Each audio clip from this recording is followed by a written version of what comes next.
Sepasang ular naga di satu sarang. Karya Singgi Hadi Mintarja. Jilid 31. Demikianlah maka pada saat-saat tertentu para pemimpin prajurit dari ketiga padepokan itu bertemu. Ketika pemimpin prajurit yang ada di padepokan Macan Kumbang mengemukakan kesulitan orang-orang Macan Kumbang tentang peralatan, maka Empu Sanggadaru berkata, ada seorang pandai besi yang cakap di padepokan kami. Dibantu oleh dua orang pembantunya mereka dapat membuat alat-alat yang diperlukan. Jadi untuk membuka hutan itu kita akan mulai dari permulaan sekali berkata Mahisa Bungalan, dari membuat alat-alat untuk membuka hutan itu. Di hari berikutnya, tiga orang pandai besi di padepokan Empu Sanggadaru telah sibuk membuat alat-alat untuk membuka hutan. Kapak-kapak yang besar dan kecil. Sebelum pandai besi itu menghasilkan, maka orang-orang Macan Kumbang dapat meminjam lebih dahulu apa adanya dari padepokan Empu Sanggadaru. Demikianlah, ternyata orang-orang dari kedua padepokan itu bukannya orang-orang yang malas. Bersama para prajurit mereka telah membuka hutan sesuai dengan tempat yang sudah direncanakan. Mereka membuka hutan di tempat yang terpisah, meskipun menurut perhitungan para pemimpin prajurit dan Empu Sanggadaru bahwa perkembangannya kelak keduanya tentu akan berpaut juga. Apalagi apabila ada pihak lain yang bersedia ikut pula membuka hutan dan bergabung dengan orang-orang Serigala Putih dan Macan Kumbang, meskipun kemungkinan itu hanya akan datang dari orang-orang yang berada di padukuhan Empu Sanggadaru. Mereka akan mendapatkan kesempatan yang lebih baik berkata Empu Sanggadaru, karena itu aku tidak berkeberatan jika mereka ikut serta membuka hutan itu. Beberapa saat kemudian, maka hutan yang semula sepi itu telah menjadi riuh. Pepohonan satu-satu telah roboh, dan tanah pun dijinakkan. Binatang-binatang hutan merasa terdepak masuk ke dalam hutan yang lebih lebat menghindari sentuhan dengan makhluk yang disebut manusia. Makhluk yang bagi mereka sangat berbahaya. Lebih berbahaya dari binatang yang manapun juga.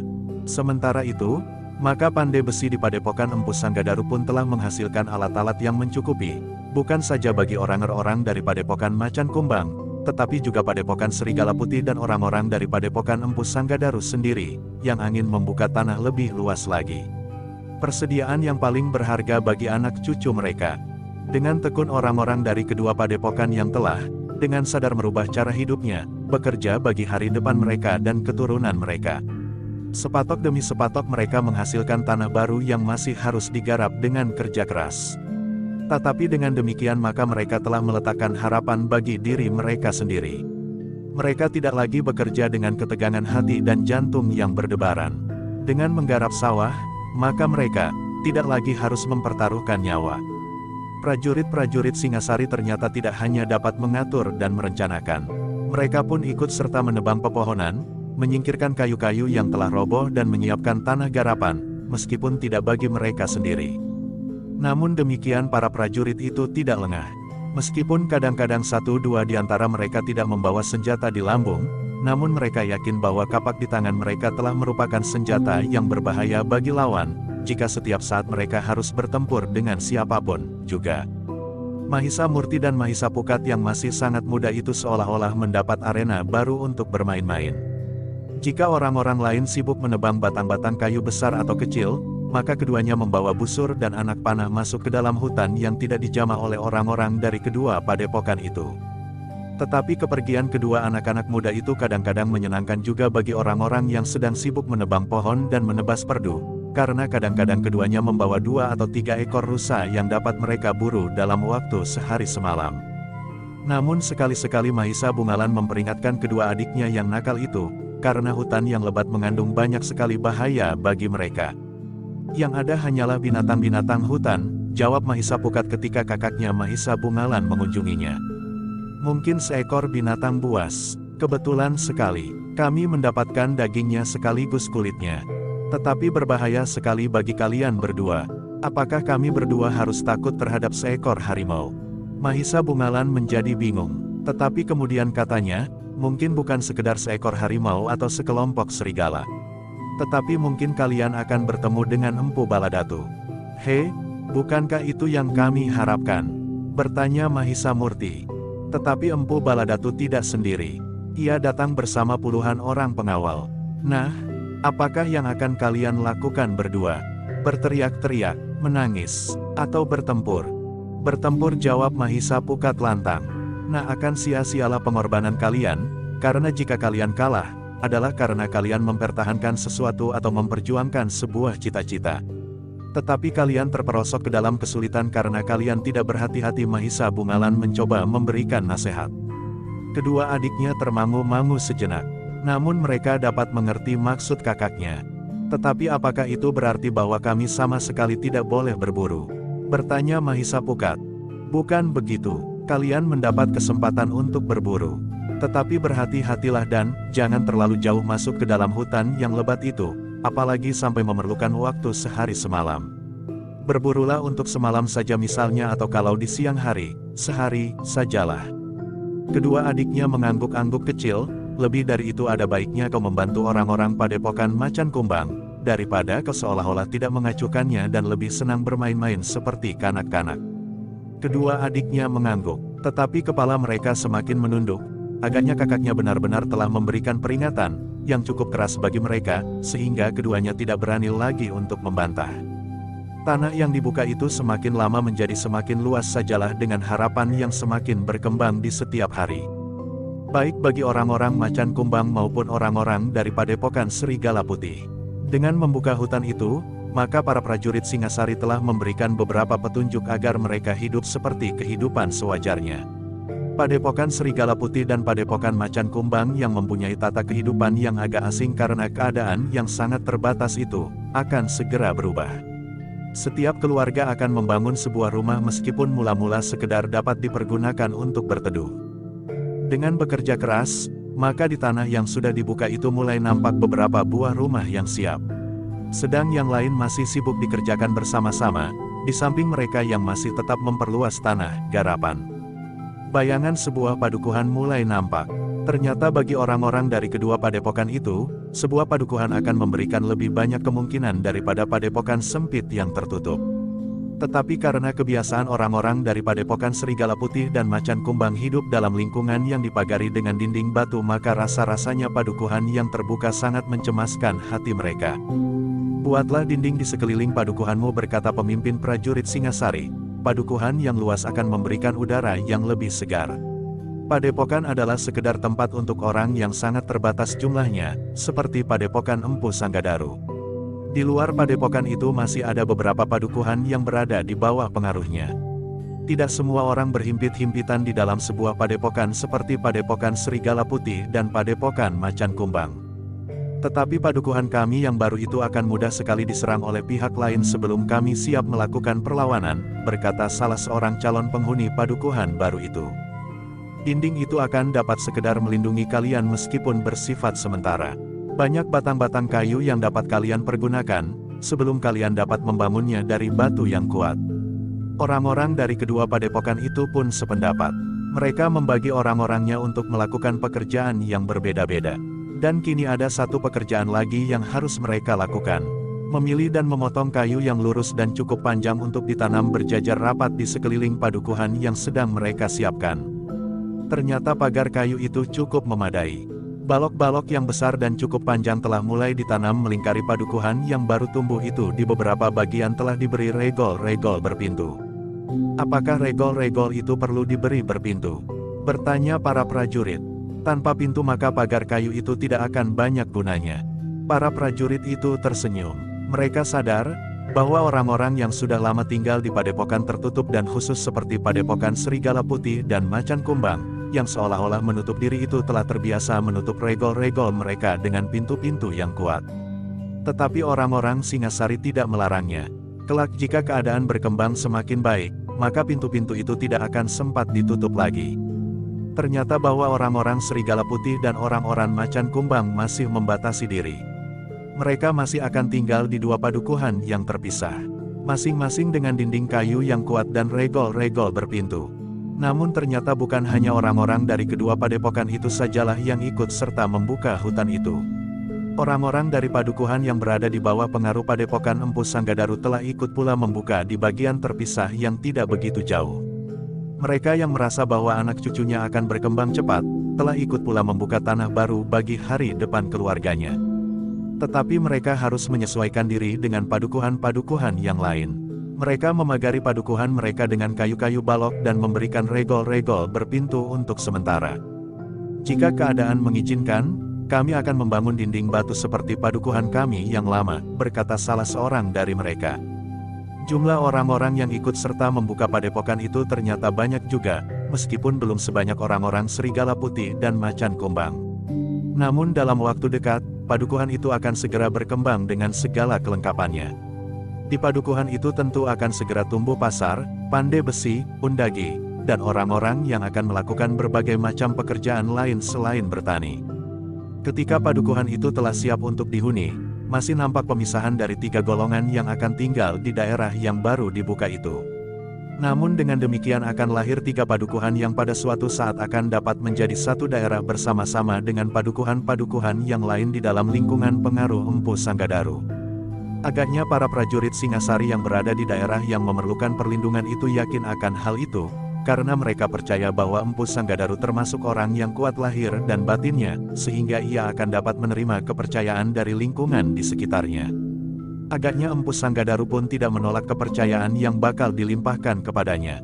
Tetapi untuk sementara, kehadiran prajurit Singasari masih diperlukan, karena Empu Sanggadaru masih belum dapat menjajaki kebiasaan dan watak orang-orang dari Padepokan Serigala Putih dan Padepokan Macan Kumbang. Pada saatnya, maka semuanya telah siap. Padepokan Serigala Putih dan Macan Kumbang tidak akan mereka pergunakan laga. Mereka akan berpindah ke tempat mereka yang baru dan jaraknya pun tidak terlampau jauh. Agaknya Empu Sanggadaru dan para prajurit Singasari telah bersepakat untuk mengadakan sekedar upacara peresmian penggunaan padukuhan-padukuhan yang baru itu. Dengan demikian maka mereka akan merasakan suasana kesungguhan, sehingga mereka tidak akan menyia-nyiakan perubahan cara hidup mereka. Demikianlah maka pada hari yang sudah ditentukan, maka upacara itu pun telah berlangsung. Beberapa orang telah sesorah, di antaranya adalah Empu Sanggadaru dan Mahisa Bungalan. Beberapa persoalan telah dikemukakan. Orang-orang dari Padepokan Serigala Putih dan Macan Kumbang mendengar masalah-masalah yang sebelumnya belum pernah mereka dengar. Karena itulah maka mereka seakan-akan telah mendapatkan kekuatan baru untuk mulai dengan tata kehidupan yang lain dari tata kehidupan mereka sebelumnya. Dengan demikian, maka mereka merasa mulai dengan tata kehidupan baru. Mereka merasa telah benar-benar terlepas dari kehidupan yang lama meskipun bayangan Empu Baladatu masih selalu menghantui mereka. Namun dalam pada itu, selagi orang-orang dari kedua padepokan itu berkumpul dan mendengarkan beberapa uraian tentang diri mereka di masa mendatang, prajurit Singasari sama sekali tidak menjadi lengah. Sementara beberapa orang perwira berada di antara orang-orang yang akan menghuni padukuhan mereka yang baru bersama Mahisa Bungalan, maka beberapa orang yang lain selalu siap mengawasi keadaan bersama Mahisa Murti dan Mahisa Pukat. Tetapi sementara itu, ternyata tidak ada gangguan apapun juga. Empu Baladatu ternyata tidak datang pada saat itu, sehingga upacara itu dapat berlangsung dengan baik sesuai dengan rencana. Bahkan, bukan saja sekedar sesorah dan petunjuk-petunjuk sajalah yang mereka dengarkan, tetapi beberapa orang telah meramaikan upacara dengan menyiapkan makan bersama. Mereka telah memotong beberapa ekor lembu dan kambing. Dengan demikian maka upacara itu pun telah berlangsung dengan meriah. Orang-orang Serigala Putih dan orang-orang Macan Kumbang terlibat dalam satu pertemuan yang akrab justru karena di antara mereka ada pihak lain, yaitu orang-orang dari padukuhan di sekitar Padepokan Empu Sanggadaru yang ingin mengembangkan keluarga mereka di daerah yang lebih bebas dan luas. Sejak saat itu, maka padukuhan yang baru itu telah dihuni. Mereka merasa benar-benar berada di dalam dunia yang baru dengan cara hidup yang baru pula. Bahkan seperti yang dianjurkan oleh Empu Sanggadaru, maka mereka mulai mencoba melupakan nama-nama Serigala Putih dan Macan Kumbang. Mereka mencoba untuk saling mendekat dan merasa satu nasib meskipun padukuhan mereka masih terpisah. Tetapi di luar padukuhan itu terbentang tanah garapan yang dapat mereka kerjakan bersama. Beberapa saat kemudian, maka kehidupan di tempat yang baru itu mulai mapan.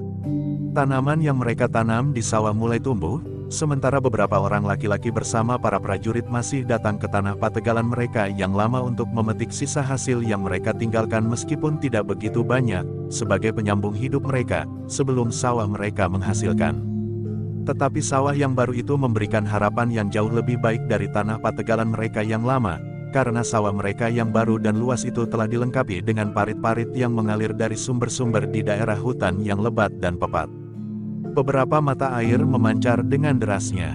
Air yang biasanya mengalir tanpa arah dan menyusup di antara timbunan dedaunan kering yang tebal dan menuju ke bagian yang rendah, sehingga menjadi arus yang memanjang tanpa disadap gunanya kini telah disalurkan menjadi parit yang panjang membelah tanah persawahan. Namun, dalam pada itu, Mahisa Bungalan berkata kepada orang-orang yang baru menghuninya, "Jangan kalian rusakkan padepokan kalian yang lama. Jika padukuhan ini berkembang, maka akan tumbuh padukuhan-padukuhan yang lain yang kita arahkan agar pada suatu saat, akan menjangkau daerah yang kalian tinggalkan, sehingga padepokan itu akan menjadi bagian dari padukuhan yang semakin lama akan menjadi semakin luas. Meskipun daerah yang kalian tidak banyak memberikan harapan, tetapi daerah itu akan selalu mengingatkan kepada kalian, bahwa kalian pernah mengalami hidup yang pahit lahir dan batin. Namun lebih daripada itu, jika daerah itu digarap dalam suasana yang tenang dan tanpa bayangan ketakutan mungkin akan dapat menjadi daerah yang baik pula. Karena itulah, ketika mereka meninggalkan padepokan Renereka yang lama, mereka membiarkan padepokan mereka tetap berdiri seperti semula dikelilingi oleh dinding batu yang cukup tinggi. Beberapa barak yang panjang dan kotor, serta kandang yang sudah rapuh. Dalam beberapa bulan lagi, padepokan itu akan lenyap dengan sendirinya, desis salah seorang dari mereka, selain dindingnya itulah yang akan tetap berdiri. Dalam lingkungan mereka yang baru, meskipun masih harus dibuatkan dinding batu, namun untuk sementara dinding-dinding kayu itu pun sudah memberikan sekedar ketentraman. Terutama jika mereka mengingat Empu Baladatu. Tetapi jika mereka menyadari, bahwa pada suatu saat, para prajurit Singasari itu akan meninggalkan padukuhan yang baru itu, maka mereka mulai menjadi cemas, meskipun mereka masih dapat bersandar kepada Empu Sanggadaru. Tetapi tanpa prajurit Singasari apakah Empu Sanggadaru akan dapat bertahan jika Empu Baladatu dan Linggapati yang mendendam itu datang lagi dengan segenap kekuatan mereka? Pertanyaan itu selalu mengganggu orang-orang yang tinggal di padukuhan baru itu. Demikian mendesaknya pertanyaan itu, sehingga salah seorang dari mereka tidak dapat menahannya lagi, dan menyampaikannya kepada Mahisa Bungalan. Mahisa Bungalan mengerutkan keningnya, namun kemudian ia pun bertanya, jika Empu Sanggadaru dan cantriknya yang berada di dalam padepokan dan pengawal-pengawal yang tinggal di padukuhan-padukuhan di luar padepokan tidak dapat bertahan terhadap Empu Baladatu dan Linggapati, apakah kalian cukup mengeluh dan kecemasan? Apakah sepanjang hidup kalian akan selalu bersandar kepada prajurit Singasari? Jawaban yang berupa pertanyaan itu memang terdengar aneh. Namun pertanyaan itu pun segera menjalar dari seorang ke orang lain. Apakah kira semuanya hanya akan tetap bersandar kepada para prajurit Singasari? Lalu apakah yang akan kita lakukan? Pertanyaan itu pun segera menyusul. Mahisa Bungalan dan para perwira yang mendengar pula gejolak pertanyaan itu di antara orang-orang yang tinggal di padukuhan baru itu sengaja membiarkannya. Biarlah mereka mencari jawaban, desis pemimpin prajurit yang ada di padepokan Empu Sanggadaru, yang menjadi pimpinan dari induk pasukan dari ketiga pasukan yang mula-mula dipecah di 3 padepokan, tetapi yang kemudian seakan-akan telah berkumpul pula meskipun setiap saat kelompok-kelompok kecil masih selalu berada di bagian-bagian yang terpisah dari padukuhan baru itu. Dalam pada itu, orang-orang di padukuhan baru itu pun seakan-akan mulai mencari jawab atas pertanyaan yang semakin lama semakin keras terdengar di telinga mereka.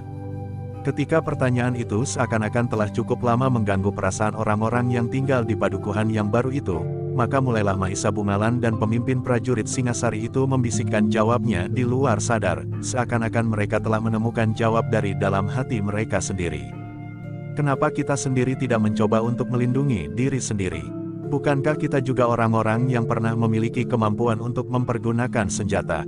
Jawaban itu semakin lama menjadi semakin tersebar di antara mereka. Orang-orang yang semula berasal dari padepokan Serigala Putih dan orang-orang yang berasal dari padepokan Macan Kumbang.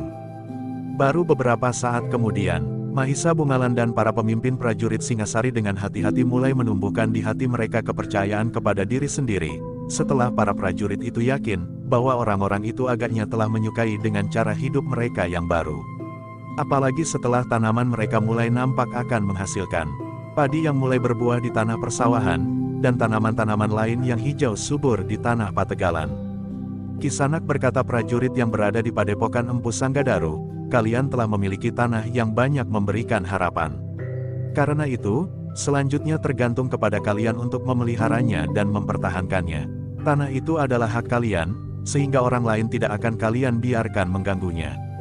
Meskipun orang lain itu bernama Empu Baladatu. Orang-orang di padukuhan itu mengangguk-angguk, tetapi salah seorang dari mereka bertanya, yang dibutuhkan oleh Empu Baladatu bukannya sawah dan ladang kami, Tetapi bagaimanakah sikap kami jika yang dibutuhkannya adalah tenaga kami? Sebenarnya jawabnya sama saja, untuk menentukan sikap kalian terhadap diri kalian adalah hak kalian pula.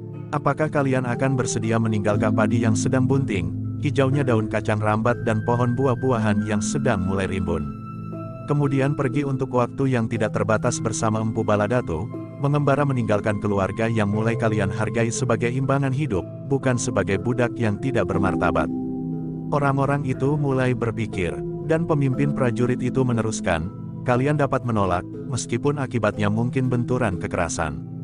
Tetapi apakah kalian juga menyadari, bahwa jika kalian tidak berani menolak dan tidak berani menentukan sikap, itu pun juga berarti kalian akan diumpankan pada ujung tombak prajurit Singasari. Aku yakin bahwa tujuan paling akhir dari Empu Baladatu adalah sesuatu perlawanan terhadap Singasari bersama orang-orang Mahibit yang dipimpin oleh Linggapati. Orang-orang padukuhan baru itu semakin dalam berpikir, ia melihat kebenaran kata-kata pemimpin prajurit Singasari itu. Juga keterangan para pemimpin yang lain dan Mahisa Bungalan. Pikirkan, berkata Mahisa Bungalan kemudian, kalian adalah orang-orang bebas yang dapat menentukan diri sendiri. Orang-orang yang tinggal di padukuhan baru itu mulai berpikir. Para prajurit Singasari dan Mahisa Bungalan tidak minta mereka menjawab, tetapi membiarkan mereka membicarakan dengan kawan-kawan.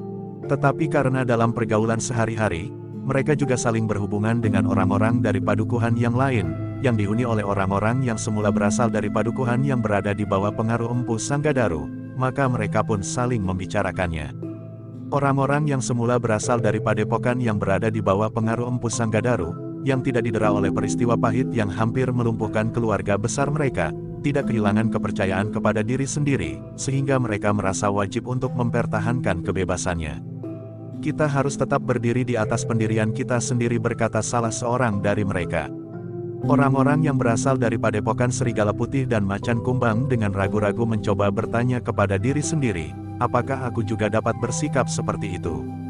Orang-orang yang berada di padukuhan baru itu mulai disentuh oleh gejolak di dalam diri mereka masing-masing. Sentuhan di antara mereka dalam pergaulan sehari-hari telah saling mempengaruhi bukan saja hubungan lahiriah tetapi juga perasaan dan nalar. Katakan, berapakah jumlah orang-orang Empu Sanggadaru? 100, 200, bertanya seorang perwira prajurit Singasari kepada beberapa orang laki-laki yang sedang berkumpul di muka regol padukuhannya yang baru ketika kerja mereka sudah selesai. Laki-laki itu termangu-mangu dan saling berpandangan sejenak. Namun tidak ada di antara mereka yang menjawab. Seandainya jumlah mereka sekitar 200, maka jumlah kalian tentu berlipat, perwira itu melanjutkan. Tentu tidak, jawab salah seorang laki-laki itu, jumlah kami sekarang, laki-laki yang dewasa, tidak ada 100. Hei, prajurit itu terkejut, bagaimana kau menghitung jumlah di antara kalian? Berapa orang yang sekarang berkumpul di sini? 10 orang lebih. Dan berapa yang duduk-duduk di regol sebelah? Katakan 10 orang, yang berada di ujung lorong yang biasa juga untuk berkumpul di sore hari seperti tempat ini jika kerja sudah selesai berkumpul 10 orang. Sebut berapa, yang ada di rumah masing-masing. Nah, apakah jumlahnya sampai 100? Jika dihitung dengan anak-anak remaja memang jumlah itu dapat dicapai. Nah, dengan anak-anak remaja dan lebih banyak lagi dengan mereka yang sudah melampaui pertengahan umurnya, tetapi masih cukup kuat untuk ikut menentukan ketenteraman padukuhan ini. Sebutlah, kami berjumlah 100. Bukankah masih belum mencapai jumlah 200 atau 250? Desis seorang yang kekurus-kurusan. Kalian berjumlah 100 orang, padukuhan yang lain 100 orang, dan padukuhan yang lebih kecil, yang dihuni oleh orang-orang Empu Sanggadaru itu 50 orang.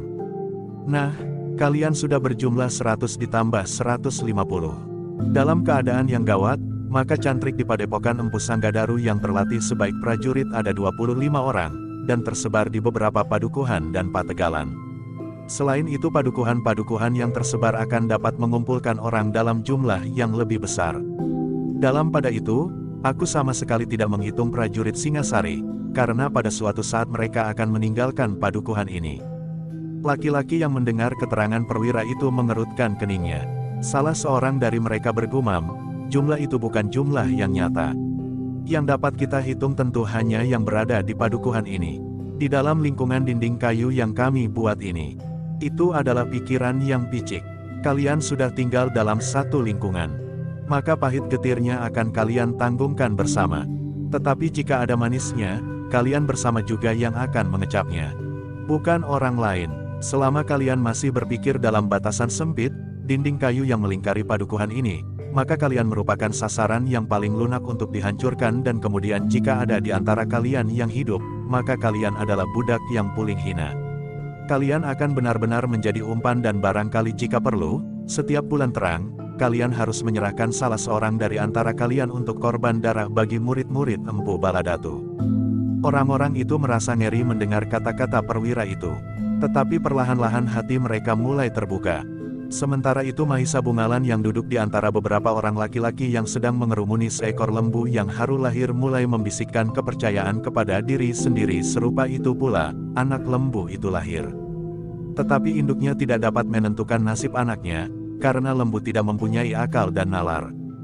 Juga tidak mempunyai rasa tanggung jawab akan kelahiran itu, selain dengan nalurinya ia akan menyusui dan mengajari anaknya secara naluri pula ia berhenti sejenak, lalu, tetapi agak berbeda dengan kita manusia. Setiap kelahiran adalah tanggung jawab, dan kita harus mempertanggungjawabkan anak-anak kita bukan saja pada saat lahir, tetapi bagi masa depannya.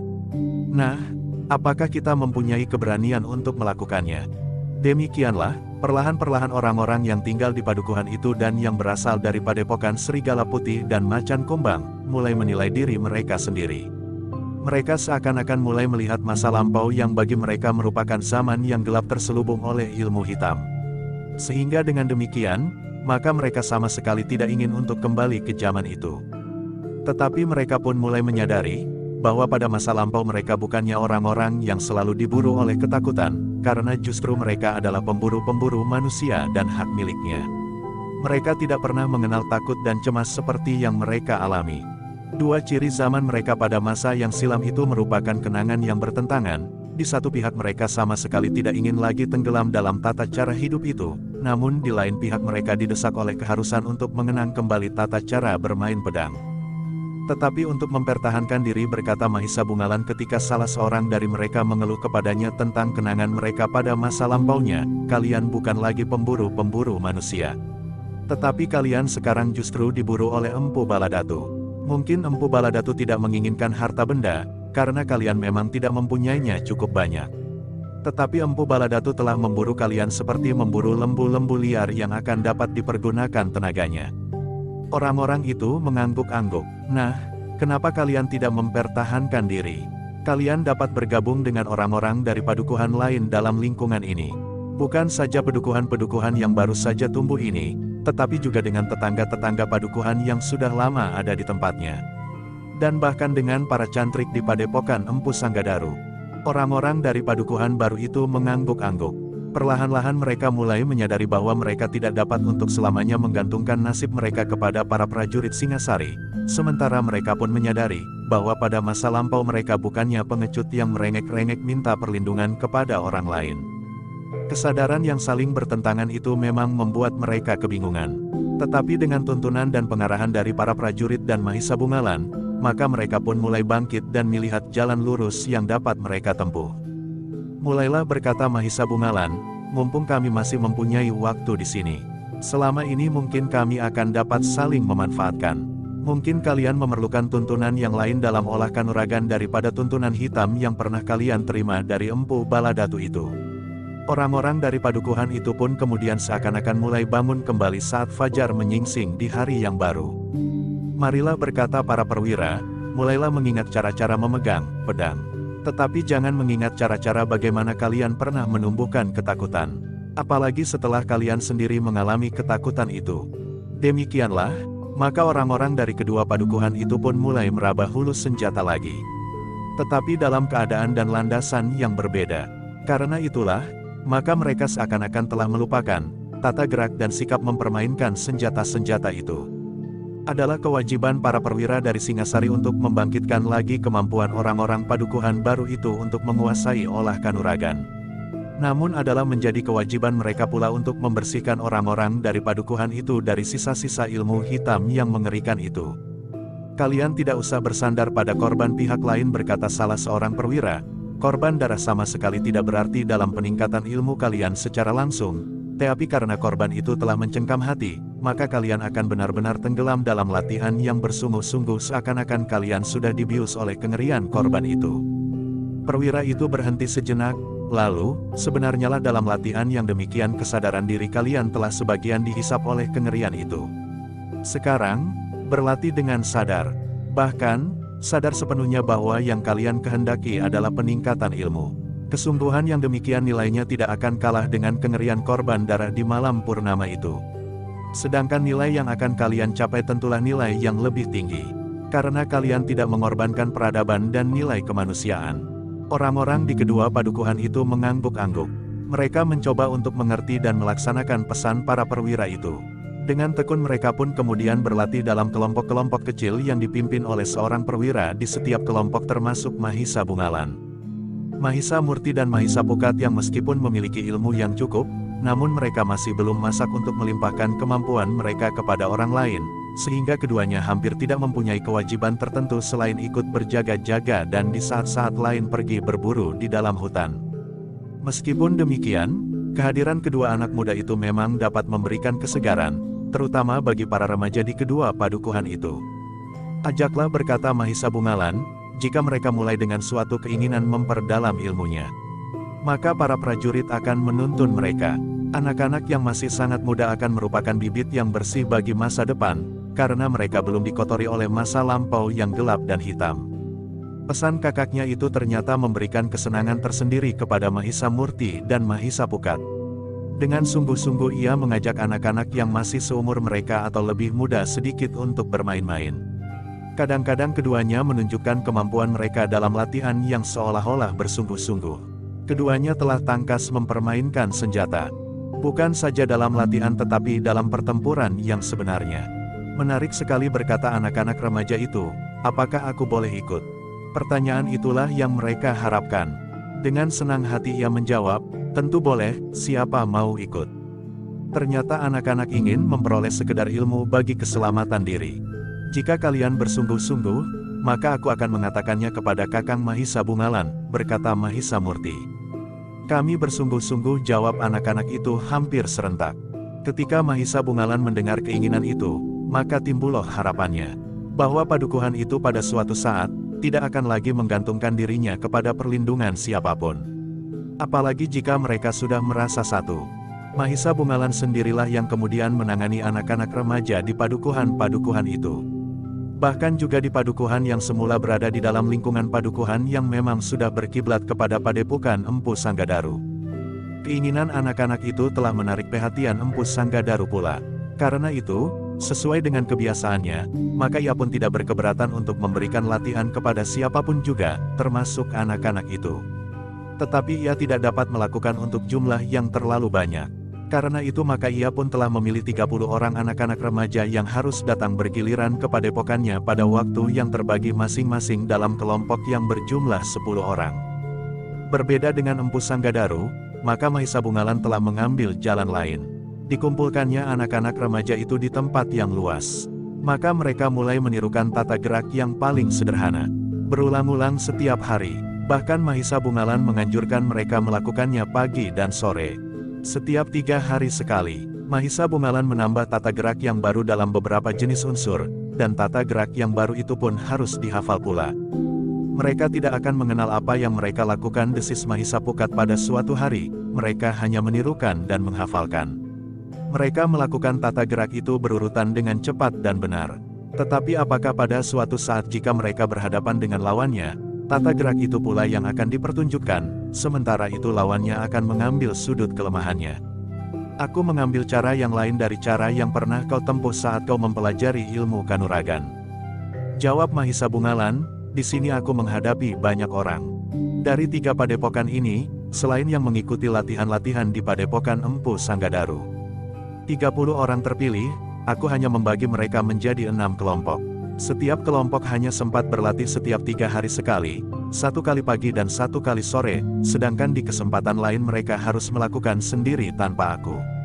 Karena itu, aku mempergunakan cara yang paling mudah dan aman. Jika aku sudah mulai dengan tata gerak dan penggunaannya, maka di setiap kesempatan mereka akan berlatih tanpa pengawasan, sehingga akan mudah timbul pertengkaran di antara mereka.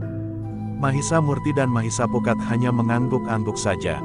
Sementara Mahisa Bungalan meneruskan, karena itu, dalam setiap kesempatan aku bukan saja memberikan latihan olah kanuragan, tetapi juga pesan-pesan dan tuntunan kejiwaan. Pada saatnya mereka akan dapat mengendap dan mempergunakan pengetahuannya untuk hal-hal yang baik. Meskipun mereka berlatih tanpa aku dan pengawasan oleh siapapun juga, mereka tidak akan mudah salah paham dan bertengkar di antara mereka. Mahisa Murti dan Mahisa Pukat masih mengangguk-angguk. Anak-anak memang sulit bagi kakaknya untuk langsung menuntun anak-anak remaja itu langsung memasuki tata gerak yang sebenarnya dalam pertempuran. Dengan demikian maka Mahisa Bungalan di setiap hari, pagi dan sore, tentu berada di sebuah lapangan bersama anak-anak muda dalam kelompok yang sudah terbagi. Mahisa Bungalan sengaja mengisi setiap kelompok dari anak-anak muda ketiga padukuhan itu, agar di antara mereka segera terjalin hubungan yang lebih baik, jauh lebih baik orang-orang tua mereka. Namun dalam pada itu, Mahisa Bungalan termasuk orang yang keras dan memegang teguh peraturan. Ia tidak mau melihat seseorang yang datang terlambat. Jika ada di antara anak-anak muda itu yang memasuki barisannya setelah Mahisa Bungalan mulai, maka anak itu tentu akan mendapat hukuman. Sementara mereka yang tidak datang, akan diketahui pula oleh Mahisa Bungalan. Di kesempatan lain anak itu pun akan mendapat hukumannya pula. Dengan demikian, maka anak-anak remaja yang mengikuti latihan itu menjadi sangat patuh. Tetapi Mahisa Bungalan tidak membuat mereka menjadi takut dan tidak berani menyatakan pendapatnya dan mengajukan pertanyaan kepadanya.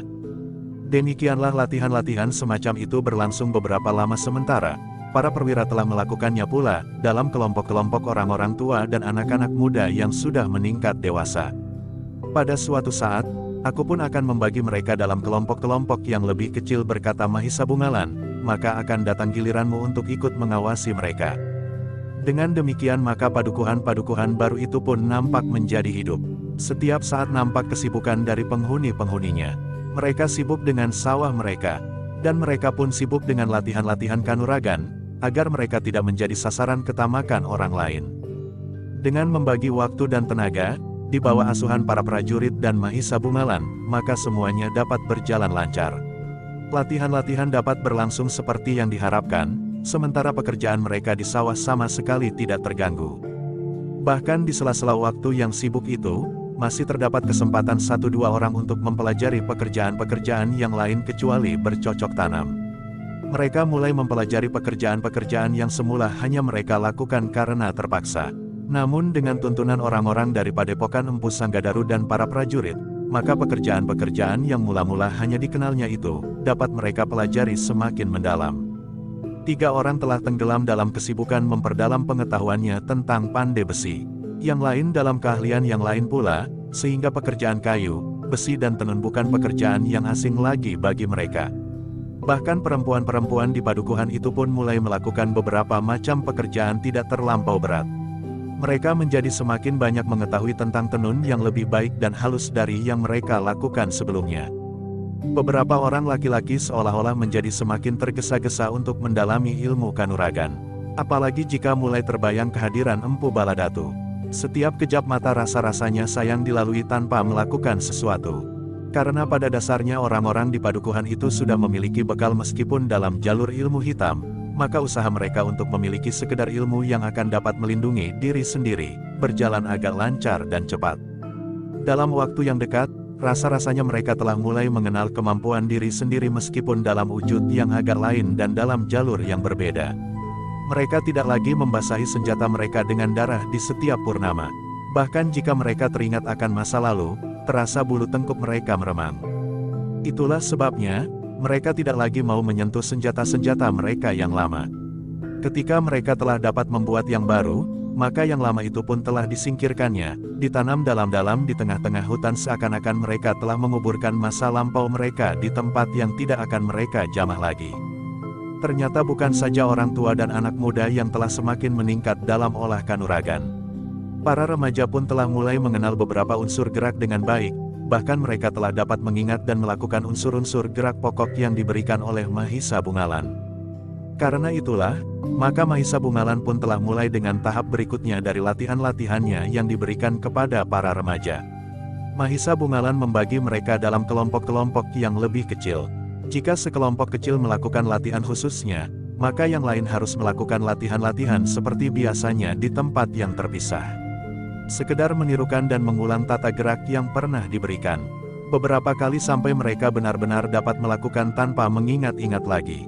Yang mendapat giliran latihan khusus dari kelompok yang kecil itu, Mahisa Bungalan mengajar mereka memperdalam tata gerak yang sudah mereka hafal itu. Mereka harus melakukannya beberapa kali. Kemudian Mahisa Bungalan mulai menerangkan hubungan yang satu dengan yang lain. Beberapa kali setiap kelompok mendapat petunjuk-petunjuk tentang hubungan itu. Namun karena jumlah kelompoknya menjadi lebih banyak, maka giliran setiap kelompok pun menjadi semakin jarang. Meskipun demikian, ketekunan dan kesungguhan para remaja itu tidak berkurang. Waktu-waktu yang terluang mereka pergunakan untuk melatih diri dalam tata gerak yang harus mereka hafal itu. Ketika hubungan tata gerak yang satu dari yang lain sudah mulai mereka pahami, maka Mahisa Bungalan mulai memperkenalkan kegunaannya, dihadapkan pada orang lain. Mahisa Bungalan mulai dengan sentuhan yang paling sederhana pada anak-anak itu. Dan ia pun menunjukkan tata gerak, yang manakah yang harus dipergunakan untuk menghindar atau melindungi diri masing-masing. Dalam waktu yang agak panjang, maka mulailah latihan-latihan yang lebih rumit. Mereka mulai dihadapkan yang satu dengan yang lain, meskipun masih dalam keterbatasan yang sempit. Tetapi karena anak-anak remaja itu dengan sungguh-sungguh mengikuti semua petunjuk dan latihan-latihan yang diberikan oleh Mahisa Bungalan, maka dalam saat-saat tidak terlampau lama, mereka pun mulai mengenal olah kanuragan yang sebenarnya, meskipun dalam tingkat permulaan sekali. Dengan demikian ketika latihan-latihan itu mulai menjadi semakin rumit, Mahisa Murti dan Mahisa Pukat pun mendapat tugasnya pula. Bahkan beberapa orang prajurit telah diminta pula untuk mengawasi kelompok-kelompok yang terpisah. Sementara anak-anak remaja itu mulai meningkat ilmunya, maka perhatian semua orang kemudian seakan-akan tertuju kepada mereka, karena hari depan padukuhan itu kelak akan terletak di tangan mereka. Sebentar lagi anak-anak remaja itu akan menjadi anak-anak muda yang dewasa penuh. Di tangan merekalah terletak ketenangan padukuhan-padukuhan yang sedang tumbuh semakin subur itu. Bahkan para perwira dan prajurit Singasari tidak segan memberitahukan kepada orang-orang tua yang berada di bawah bimbingan mereka, bahwa anak-anak remaja itu perlu mendapat dorongan dan pengarahan yang lebih cermat. Demikianlah maka padukuhan-padukuhan itu berkembang semakin pesat. Sawah dan ladang yang semakin hijau dan rimbun. Parit yang semakin panjang dan mengalir semakin ajak. Jalan-jalan yang rata dan bersih, yang menghubungkan padukuhan yang satu dengan padukuhan yang lain serta dengan padepokan Empu Sanggadaru. Semakin lama ternyata bahwa padukuhan baru itu akan dapat berkembang menjadi padukuhan yang benar-benar dapat memberikan tempat untuk menumpukan harapan bagi masa depan dan bagi anak cucu mereka. Namun pada suatu saat, seperti yang setiap kali dikatakan oleh prajurit-prajurit Singasari, bahwa prajurit-prajurit itu tidak selamanya akan berada di padukuhan itu. Sebelum aku pergi, berkata pemimpin prajurit itu, kalian harus sudah mampu menjaga diri sendiri. Kami akan berusaha, jawab orang-orang di padukuhan itu. Para remaja pun harus sudah dapat dipercaya, berkata pemimpin prajurit itu, sebentar lagi mereka akan menjadi perisai yang dewasa bagi padukuhan ini. Anak-anak remaja itu menjadi semakin bersungguh-sungguh. Mereka melakukan apa saja yang diperintahkan Mahisa Bungalan kepada mereka dengan patuh. Kelompok-kelompok kecil yang dibentuk kemudian, selalu mengadakan latihan pada saat-saat yang ditentukan. Bahkan pada saat-saat lain kapan saja mereka sempat. Mahisa Pukat dan Mahisa Murti seakan-akan telah luluh di antara mereka. Karena kedua anak-anak muda ini merasa dirinya mendapat kawan bermain. Meskipun ilmu keduanya jauh terpaut, tetapi umur yang sebaya, telah membuat mereka berada dalam satu lingkungan. Justru karena itulah, maka anak-anak remaja di padukuhan yang baru itu dapat banyak menyadap dari Mahisa Pukat dan Mahisa Murti. Justru karena ia adik-adik Mahisa Bungalan yang mempunyai sumber ilmu yang sama. Dalam pada itu, 30 orang remaja yang langsung berada di bawah asuhan Empu Sanggadaru pun meningkat dengan cepat. Kesempatan yang lebih luas telah menjadikan mereka memiliki kemampuan yang lebih baik dari kawan-kawan. Meskipun demikian, anak-anak remaja yang lain pun telah mulai menunjukkan kemampuan yang memadai. Semua kemajuan itulah yang tidak diperhitungkan oleh Empu Baladatu sebelumnya. Ia hanya mempertimbangkan kemungkinan kedatangan prajurit Singasari yang pada suatu saat tentu akan ditarik kembali. Dalam pada itu, Mahisa Bungalan, Mahisa Murti dan Mahisa Pukat yang ada di antara para remaja itu telah mulai segalanya dari permulaan. Namun dalam pada itu, ternyata bahwa mereka tidak hanya sekedar mengajarkan ilmunya. Tetapi mereka seakan-akan telah mengulang kembali apa yang pernah mereka terima sejak permulaan. Dengan demikian maka seakan-akan mereka telah memperbaharui seluruh ilmu mereka dengan melihat semua unsur gerak yang ada. Ternyata ketiga anak-anak muda itu mampu memanfaatkan keadaan. Di saat-saat yang senggang, bahkan kadang-kadang di malam hari, ketiganya telah menyendiri. Mereka mulai menilai setiap tata getak yang mereka kuasai, dan kemudian memperbandingkannya dengan sumber yang mereka kenal pada saat mereka mempelajari ilmu itu. Bagi Mahisa Murti dan Mahisa Pukat, penilaian kembali tata gerak pada olah kanuragan yang dikuasainya bersama kakaknya itu, ternyata sangat menguntungkan. Meskipun mereka sekedar mengulang, yang telah mereka miliki, tetapi rasa-rasanya yang mereka miliki itu menjadi semakin dewasa. Mahisa Murti dan Mahisa Pukat seolah-olah menjadi semakin mengenal dirinya sendiri dan setiap gerak yang pernah mereka lakukan. Yang semula seakan-akan sekedar melakukan gerak naluriah, kemudian ternyata bahwa mereka mulai mengenal sifat dan watak gerak itu sendiri dan dalam hubungnya dengan ilmunya dalam keseluruhan. Bagi Mahisa Bungalan pun bukannya tidak berarti sama sekali. Kadang-kadang pada celah-celah tata gerak yang diberikannya kepada anak-anak remaja yang dimulainya dari permulaan sekali itu, ia menemukan sesuatu yang bermanfaat dan disempurnakannya di saat ia berada sendiri di halaman belakang dari pondoknya. Sementara itu, Empu Baladatu yang menempa diri bersama anak buahnya itu pun sampai pada suatu saat, di mana mereka teringat kepada padepokan Serigala Putih dan Macan Kumbang.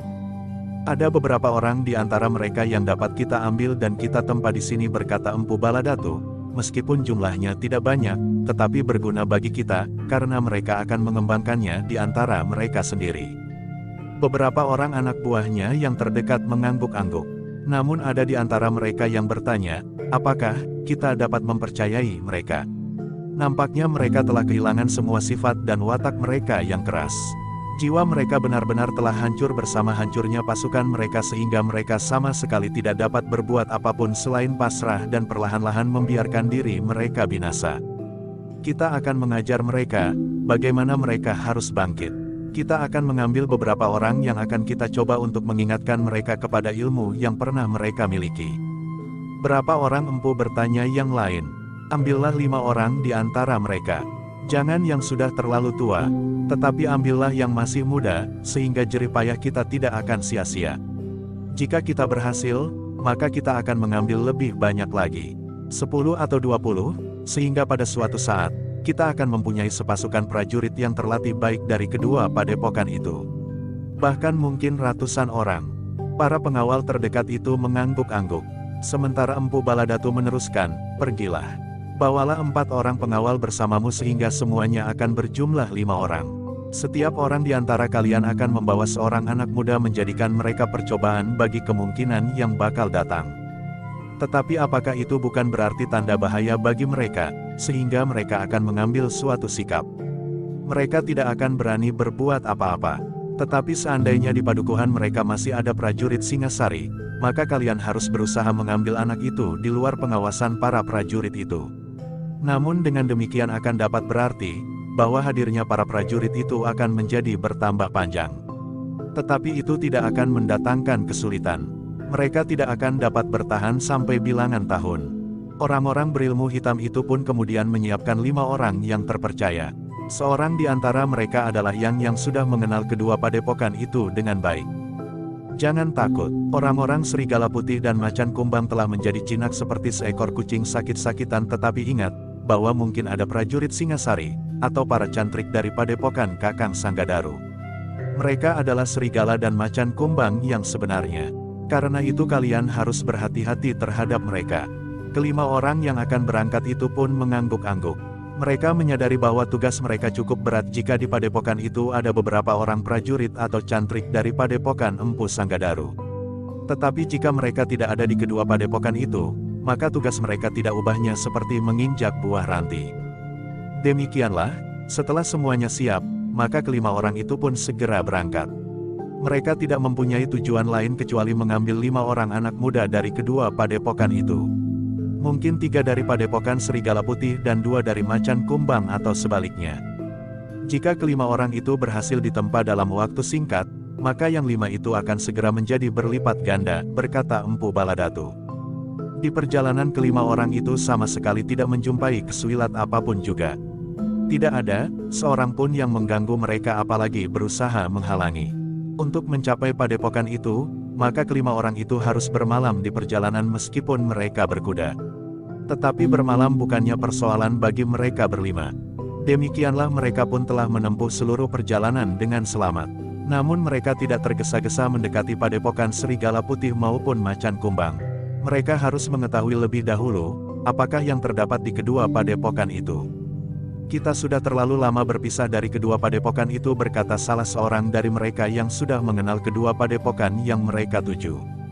Ya, agaknya sejak Empu Baladatu pergi ke Mahibit, sahut seorang kawannya. Dan itu sudah terjadi berbulan-bulan lampau, desis yang lain pula. Empu Baladatu memang menunggu para prajurit Singasari menjadi jemu dan meninggalkan padepokan-padepokan itu, jawab pemimpin dari kelompok kecil itu. Ia adalah satu-satunya orang yang sudah mengenal padepokan-padepokan yang pernah menggemparkan itu. Kawan-kawan tidak menjawab, mereka hanya mengangguk-angguk saja, karena mereka merasa bahwa pengetahuan mereka tentang kedua padepokan itu sangat sedikit. Kita akan berhenti di sini, berkata pemimpin kelompok itu, kita akan menyelidiki keadaan. Kelima orang itu pun kemudian beristirahat di pinggir sebuah hutan kecil. Mereka menambatkan kuda mereka di tempat yang terlindung. Demikian pula mereka mencari tempat untuk beristirahat di balik gerumbul-gerumbul perdu. Beristirahatlah, berkata pemimpin kelompok itu, tetapi seorang dari kalian akan pergi bersamaku menyelidiki padepokan serigala putih itu. Kawan-kawan mengangguk-angguk, tetapi mereka tidak begitu memikirkan apa yang sedang mereka hadapi, karena mereka masih harus menunggu keterangan dari kedua kawannya yang masih akan menyelidiki keadaan. Dalam pada itu, ketika malam menjadi gelap, maka kedua orang yang akan menyelidiki padepokan serigala putih dan macan kumbang itu pun mulai bergerak. Dengan sangat hati-hati mereka mendekati padepokan yang pernah berada di bawah pengaruh Empu Baladatu meskipun untuk waktu yang tidak terlalu lama. Apakah kau tidak keliru? Bertanya salah seorang dari keduanya. Tentu tidak, aku mengenal jalan menuju ke padepokan itu sebaik-baiknya, jawab yang lain. Lalu tiba-tiba, nah, aku sudah menemukan lorong itu. Tetapi keduanya termangu-mangu sejenak. Lorong itu terlampau kotor dan ditumbuhi rerumputan liar. Tidak ada jalur walaupun hanya setapak. Jalan ini seolah-olah sudah lama sekali tidak dijamah kaki, desis yang seorang yang memang belum pernah mengenal daerah itu. Ya, tetapi aku tidak akan keliru. Jalan menuju ke padepokan itu adalah jalan ini. Kawannya mengerutkan keningnya, namun ia tidak membantah, karena ia tahu bahwa kawannya itu sudah mengenal padepokan yang akan mereka dekati. Kita akan melihat, desis yang seorang yang pernah mengenal daerah itu. Mereka maju lagi beberapa puluh langkah, tetapi lorong itu masih saja tidak menunjukkan bekas kaki manusia untuk waktu yang lama. Semakin dekat mereka dengan padepokan serigala putih, hati mereka menjadi semakin berdebar-debar. Mereka sama sekali tidak melihat tanda-tanda apapun juga pada padepokan yang pernah dikunjunginya beberapa saat yang lewat. Apakah kita dijebak oleh hantu, desis orang yang pernah datang ke padepokan serigala putih itu? Kenapa? Bertanya kawannya. Kita sudah berada di hadapan padepokan itu, tetapi kita tidak melihat seberkas sinar pun. Kawannya termangu-mangu sejenak, namun kemudian katanya, kita akan mendekati. Mungkin mereka masih saja dicengkam ketakutan. Waktunya sudah cukup lama untuk menenangkan diri meskipun seandainya mereka masih tetap cemas. Namun agaknya kita perlu melihat lebih dekat lagi. Keduanya pun kemudian merangkak semakin dekat dengan dinding padepokan. Tetapi mereka sama sekali tidak melihat maupun mendengar tanda-tanda kehidupan di dalam padepokan yang sunyi itu. Apakah benar yang kita lihat itu sebuah padepokan? Desis salah seorang dari keduanya. Aku belum gila, aku tahu pasti, ini adalah padepokan serigala putih. Sahut yang lain. Tetapi padepokan ini kosong, jawab kawannya.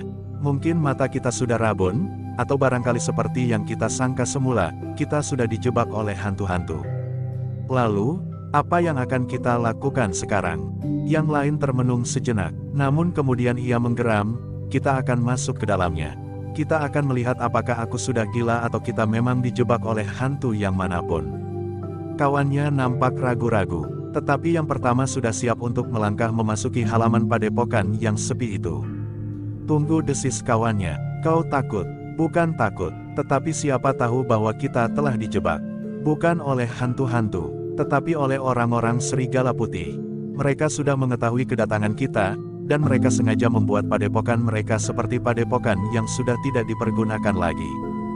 Mungkin mereka dapat berbuat demikian dengan padepokannya, tetapi mereka tidak akan dapat berbuat demikian dengan lorong yang sudah menjadi padang alang-alang dan perdu itu.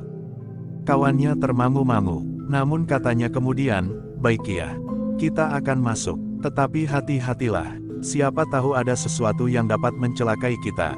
Sejenak keduanya termangu-mangu, namun yang seorang segera mencabut pedangnya sambil berkata, "Apapun yang akan aku hadapi, aku tidak akan lari." Keduanya pun kemudian telah menggenggam senjata di tangan. Dengan penuh kewaspadaan keduanya melangkah melintasi telundak Regol. "Gila," desis yang seorang. "Kenapa?" bertanya yang lain. Regol ini sama sekali tidak pernah disentuh tangan. Kotor dan hampir roboh. Yang lain tidak menyahut, mereka maju melangkahi telundak dan turun di halaman yang luas. Betapapun gelapnya malam, tetapi mereka dapat melihat bahwa halaman itu ternyata kotor dan tidak terjamah. Sejenak kedua orang itu termangu-mangu. Yang nampak di hadapan mereka adalah bayangan yang hitam, kelam bagaikan seonggok kayu yang silang melintang.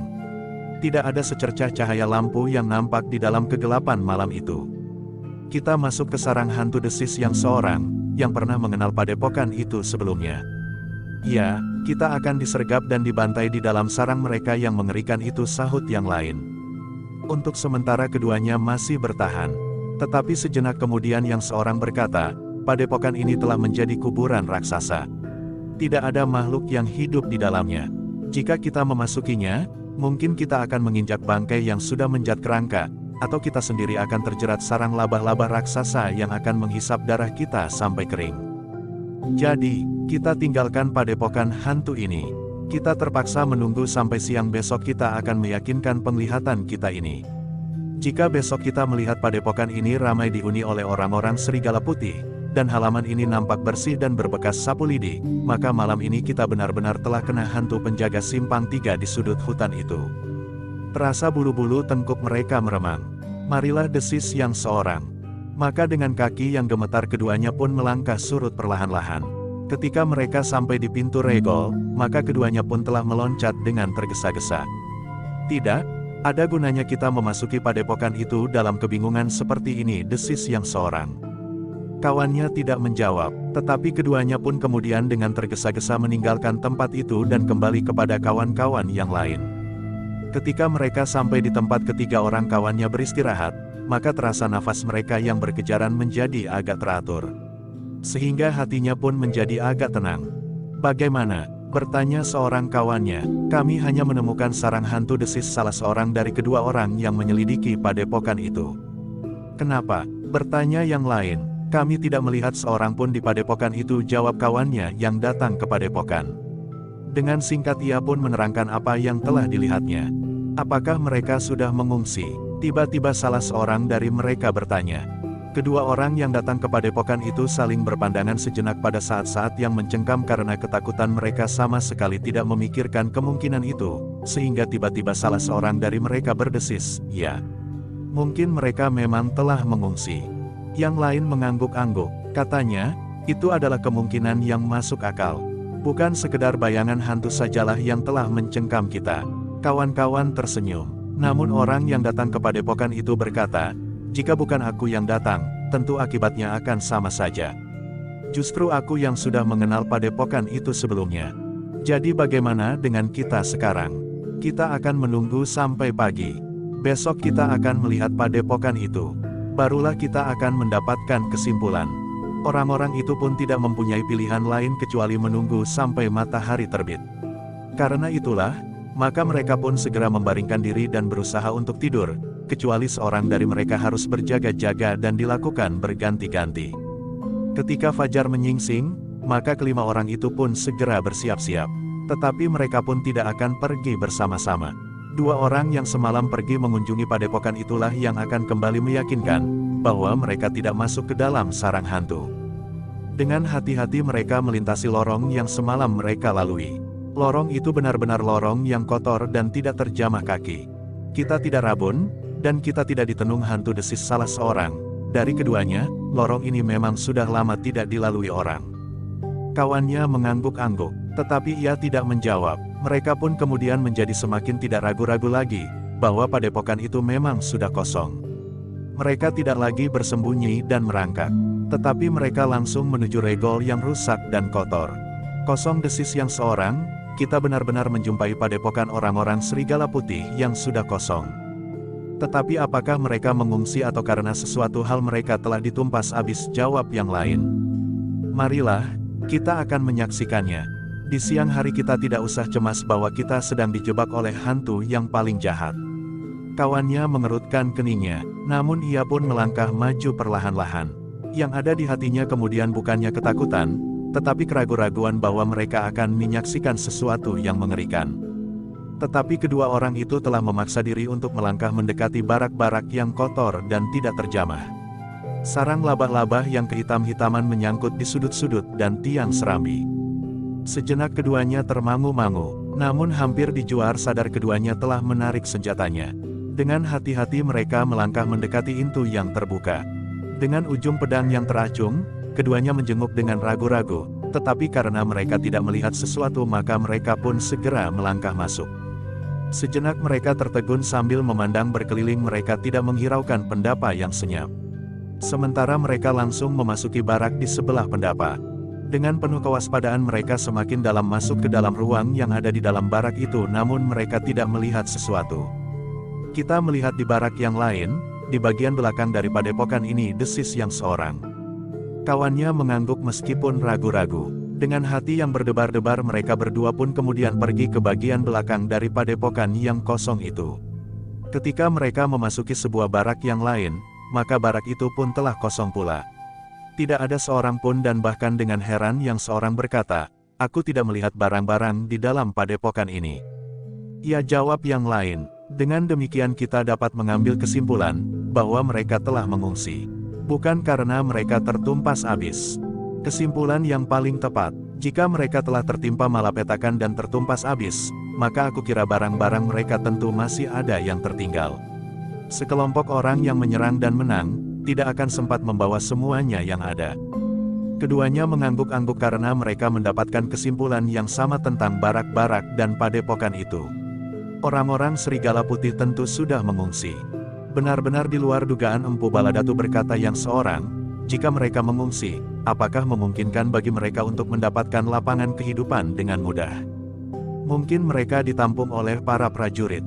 Tidak mungkin. Mereka tidak hanya seorang dua orang, tetapi mereka lebih dari 100 orang. Dengan keluarganya, jumlah mereka akan berlipat. Lihatlah padepokan ini seolah-olah telah penuh sesak dengan barak-barak.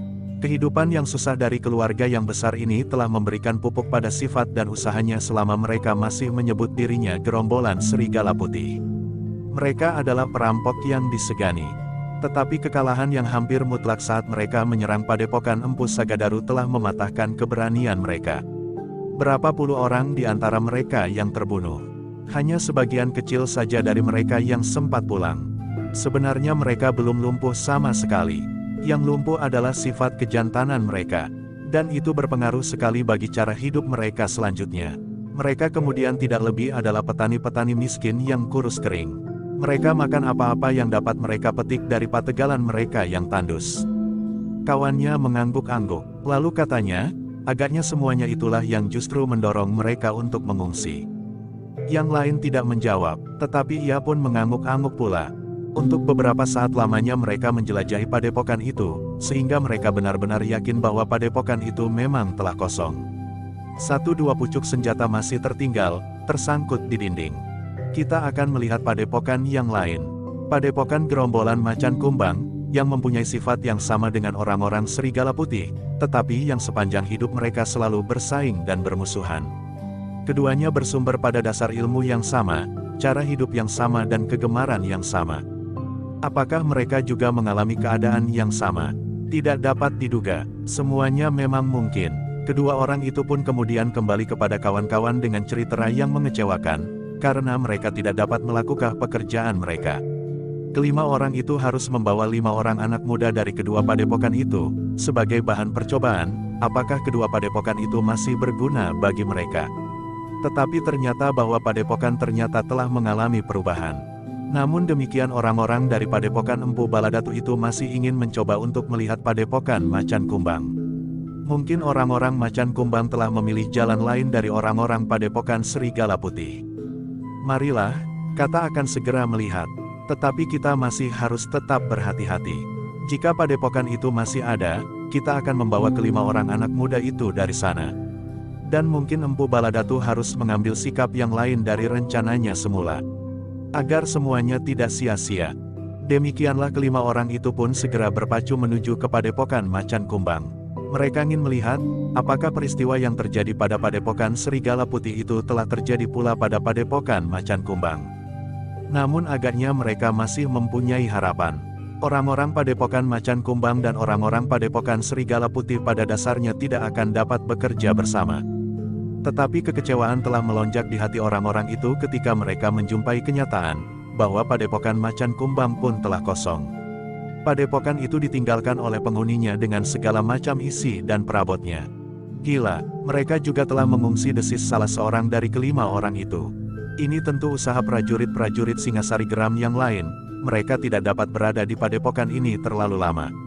Tetapi mereka tidak membiarkan bencana menimpa orang-orang dari kedua padepokan ini sehingga mereka pun telah membawa orang-orang dari kedua padepokan itu ke Singasari. Gila, teriak salah seorang dari mereka yang dadanya bagaikan sesak, jadi perjalanan kami sia-sia.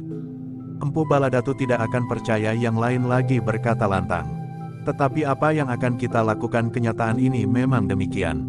Apakah kita harus mencari mereka dan mengembalikan mereka ke padepokan ini dan Padepokan Serigala Putih? Sejenak mereka termangu-mangu, namun kemudian salah seorang yang marah itu berteriak, kita bakar padepokan terkutuk ini. Ya, kita bakar sampai menjadi abu, teriak yang lain. Tetapi orang yang tertua di antara mereka berkata, apakah ada gunanya? Dibakar atau tidak dibakar, kita tidak akan dapat membawa 5 orang, anak muda kembali ke padepokan. Apakah kita akan mencarinya sepanjang jalan? Tiba-tiba salah seorang dari mereka berpendapat, kau kira anak-anak muda itu tidak dapat berbicara? Kita dapat mengancamnya agar mereka mengatakan bahwa mereka berasal dari Padepokan Serigala Putih dan Macan Kumbang.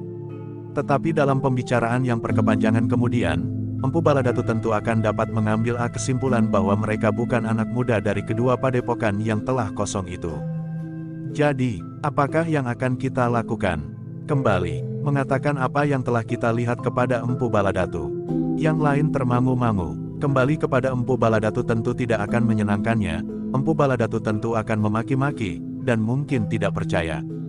Jika ia tidak percaya, orang itu melanjutkan, seolah-olah mengerti perasaan kawan-kawan, biarlah ia membuktikannya. Kita tidak bersalah, karena yang kita katakan adalah kenyataan ini. Sia-sialah perjalanan kami yang jauh. Tidak sia-sia mutlak, kita dapat mengetahui bahwa padepokan ini telah kosong. Tetapi tidak sepadan dengan perjalanan kami beberapa hari. Kita tidak dapat menentang kenyataan yang kita hadapi. Yang lain tidak dapat membantah lagi. Kenyataan itu memang mereka hadapi.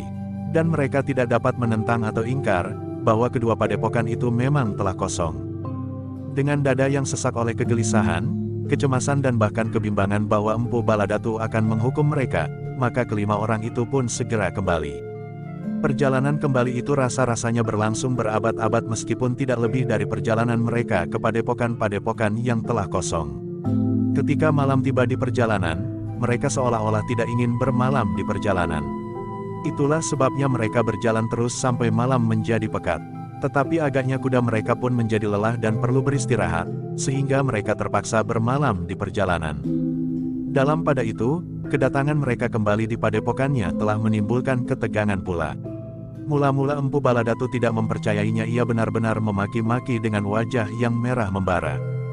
Kalian adalah pengecut, teriak Empu Baladatu, kedua padepokan itu sudah tidak berdaya sama sekali. Jika kalian memasuki padepokan itu atas namaku, mereka semuanya tentu sudah pingsan. Tetapi jika ada prajurit-prajurit Singasari, maka kalian dapat mengambil jalan lain, karena kalian akan dapat memungut anak-anak muda itu di luar pengawasan prajurit-prajurit Singasari itu. Empu orang tertua dari kelima orang itu mencoba menjelaskan, kami sudah memasuki kedua padepokan itu. Bahkan kami sudah berniat untuk membakarnya. Tetapi niat itu kami urungkan agar tidak menarik perhatian atau mengundang persoalan sebelum kami melaporkan kepada Empu. Empu Baladatu menghentakkan tangannya. Lalu, aku akan melihat sendiri. Jika membohongi aku, kalian berlima harus dibunuh. Satu demi satu kalian akan menjadi korban saat purnama naik. Kelima orang itu menegang. Rasa-rasanya kulit mereka telah meremang. Tetapi mereka yakin akan kebenaran kata-kata mereka tentang padepokan yang telah menjadi sepi itu. Meskipun Empu Baladatu sendiri akan melihat, ia tentu akan menemukan keadaan yang serupa seperti yang pernah dilihatnya. Untuk membuktikan kebenaran kata-kata kelima orang yang telah pergi ke kedua padepokan itu, maka Empu Baladatu pun segera mempersiapkan diri. Kecuali kelima orang yang telah menemukan padepokan Serigala Putih dan padepokan Macan Kumbang itu kosong, maka Empu Baladatu telah membawa 5 orang pengawal yang lain sehingga jumlah mereka seluruhnya menjadi 10 orang. Kita akan membuktikan apakah penglihatanmu itu bukan penglihatan seorang pengecut, berkata Empu Baladatu. Demikianlah pada saat yang ditetapkan, mereka pun segera berangkat menuju ke padepokan yang telah kosong itu. Untuk tidak menimbulkan perhatian orang lain, maka ke-11 orang itu telah memecah diri menjadi 3 buah kelompok kecil. Seperti perjalanan sebelumnya, maka Empu Baladatu dan para pengawalnya harus bermalam pula di perjalanan, meskipun separuh dari malam itu dipergunakannya untuk berjalan terus. Di hari berikutnya menjelang senja, mereka telah sampai di padepokan Serigala Putih. Berdasarkan keterangan yang pernah didapat oleh Empu Baladatu dari kelima orang yang pergi mendahului, maka mereka pun langsung menuju ke padepokan yang benar-benar telah menjadi kosong. Gila, Empu Baladatu menggeram, padepokan ini benar-benar telah kosong. Sudah aku katakan Empu, sahut salah seorang pengawal. Aku sudah mendengar, teriak Empu Baladatu yang marah. Pengawal itu pun segera terdiam. Diiringi oleh pengawalnya, Empu Baladatu memasuki padepokan itu dan menjelajahinya dari ujung sampai ke ujung. Kesimpulan yang didapatnya adalah bahwa penghuni padepokan itu tentu sudah mengungsi. Prajurit-prajurit Singasari memang gila, teriak Empu Baladatu yang tidak mengira bahwa padepokan itu pada suatu saat akan ditinggalkan oleh penghuninya. Perhitungannya adalah bahwa prajurit-prajurit Singasari itu akan memberikan perlindungan sementara kepada kedua padepokan itu. Mereka akan segera pergi setelah untuk waktu yang lama kedua padepokan itu tidak mengalami gangguan apapun juga. Tetapi yang dilihatnya sekarang adalah bahwa padepokan itu telah ditinggalkan oleh penghuninya. Dengan hati yang panas, Empu Baladatu pun segera membawa para pengawalnya untuk pergi ke padepokan Macan Kumbang pula. Namun yang dijumpainya adalah barak-barak yang kosong membeku di keremangan malam. Gila, prajurit-prajurit Singasari telah menjadi gila. Mereka membawa penghuni 2 padepokan. Apakah prajurit-prajurit Singasari itu memang telah menyediakan barak-barak pengungsian sehingga mereka dapat menampungnya? Geram Empu Baladatu. Tetapi Empu Baladatu tidak segera meninggalkan padepokan itu. Dengan nada yang tinggi ia berkata, "Aku akan mencari orang-orang dari kedua padepokan ini sampai aku pasti di mana mereka tinggal." Para pengawalnya mengerutkan keningnya. Mereka menjadi berdebar-debar dan gelisah. Apakah dengan demikian berarti bahwa mereka akan memasuki kota Singasari? "Malam ini kita tidur di sini," berkata Empu Baladatu kemudian. Meskipun mereka berada di padepokan, tetapi rasa-rasanya badan mereka justru menjadi gatal-gatal. Padepokan yang sepi itu telah berubah menjadi sarang segala macam binatang melata dan serangga, sehingga rasa-rasanya tubuh mereka pun telah dikerumuni oleh berbagai jenis binatang kecil. Bahkan beberapa orang yang tidak tahan lagi, telah keluar dan duduk di halaman terbuka, di samping kuda-kuda mereka tertambat. Meskipun di sana-sini rerumputan tumbuh subur, namun mereka menemukan juga tempat yang baik untuk berbaring setelah mereka membersihkannya dengan segenggam ilalang kering. "Di sini agaknya lebih baik," desis salah seorang dari mereka. Empu Baladatu pun tentu tidak akan dapat tidur. "Ia betah duduk saja semalam suntuk," sahut yang lain. Namun mereka pun terdiam, karena ternyata Empu Baladatu pun pergi juga keluar dan duduk di halaman. Tetapi malam tidak lagi tersisa terlalu panjang. Sejenak kemudian, maka langit pun menjadi semburat merah oleh cahaya fajar. "Kalian akan tinggal di padepokan ini sampai senja. Aku ingin menyelidiki kemana kira-kira penghuni padepokan ini pergi. Ingat, tidak seorang pun boleh meninggalkan padepokan ini tanpa izinku." "Empu pergi kemana?" bertanya salah seorang dari mereka. "Aku akan berusaha melihat-lihat daerah di sekitar tempat ini. Mungkin aku akan sampai di dekat padepokan Kakang Sanggadaru. Jika kalian perlu, kalian dapat mencari sejenis binatang di sekitar daerah ini. Tetapi kalian harus segera kembali lagi ke padepokan." Anak buah Empu Baladatu itu hanya dapat mengangguk-angguk saja. Mereka pun kemudian melihat Empu Baladatu berkemas. Salah seorang pengawalnya terpercaya telah diajaknya pergi bersamanya.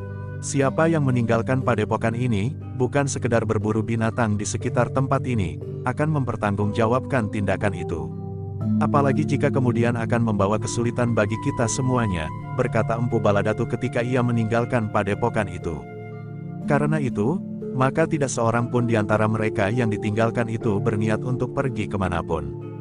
Mereka hanya berani melangkah keluar padepokan dengan busur dan anak panah. Beberapa puluh langkah mereka mengintai jika ada seekor kijang atau menjangan, lewat di semak-semak yang sudah lama tidak tersentuh kaki, sehingga belukar yang tumbuh di sela-sela padang ilalang, menghubungkan daerah itu dengan hutan perdu di pinggir hutan yang lebat. Sementara itu Empu Baladatu telah menyelusuri jalan setapak yang telah lama tidak dirambah kaki manusia lagi. Diikutinya jalan yang menuju ke daerah yang terbuka meskipun jaraknya masih panjang sekali. Gila, ia bergumam, tidak ada tanda-tanda apapun yang dapat aku ikuti. Pengawalnya hanya mengangguk saja. Padepokan terdekat dari daerah ini adalah Padepokan Kakang Sanggadru. Di padepokan itu terdapat beberapa orang prajurit Singasari. Mungkin sekali padepokan itu menjadi daerah penampungan sementara sebelum mereka dibawa ke kota raja atau ke tempat-tempat lain. Ia berhenti sejenak. Lalu, selain padepokan itu, maka padukuhan-padukuhan kecil di sekitar tempat ini tidak akan dapat menampung orang sejumlah 2 padepokan sekaligus. Pengawalnya mengerutkan keningnya, lalu jawabnya, mungkin Empu. Tetapi apakah masih ada kepentingan kita untuk melacaknya? Jika mereka sudah berada di tangan prajurit Singasari, maka mereka tidak akan berarti apa-apa lagi bagi kita, bahkan mereka tentu akan menjadi orang-orang yang berbahaya. Mungkin mereka berbahaya bagi kita, tetapi kita masih akan dapat melihat kemungkinan lain. Jika mereka meninggalkan padepokan itu dengan cara lain, dipaksa misalnya, sehingga mereka akan menjadi tawanan, sedangkan perempuan dan anak-anak akan menjadi budak-budak yang akan melakukan kerja paksa, maka kita akan melihat suatu kesempatan.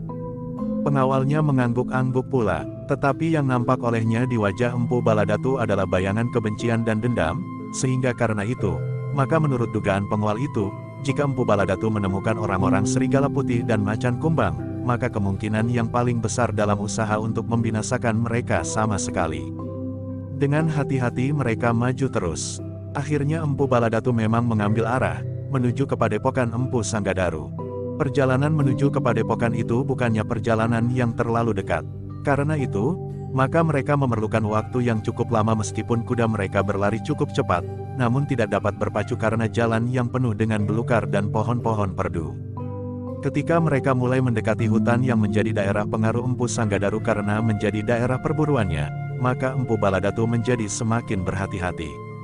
Kakang Empu Sanggadaru gemar sekali berburu, berkata Empu Baladatu, karena itu, kita harus menghindari kemungkinan bertemu dengan kelompok perburuannya. Apakah kita akan mengambil jalan lain? Ya, kita akan melingkari hutan itu. Hutan ini bukannya hutan yang besar. Karena itu, maka Empu Sanggadaru kadang-kadang menjadi jemu dan berburu di hutan yang lebat pepat, meskipun agak jauh. Namun untuk mengisi waktu senggangnya, maka hutan ini merupakan taman yang cukup memberikan ketenangan baginya. Pengawalnya mengangguk-angguk, namun dalam pada itu, agaknya Empu Sanggadaru tidak mereka jumpai di dalam hutan itu. Dengan sangat hati-hati keduanya mulai mendekati padepokan Empu Sanggadaru.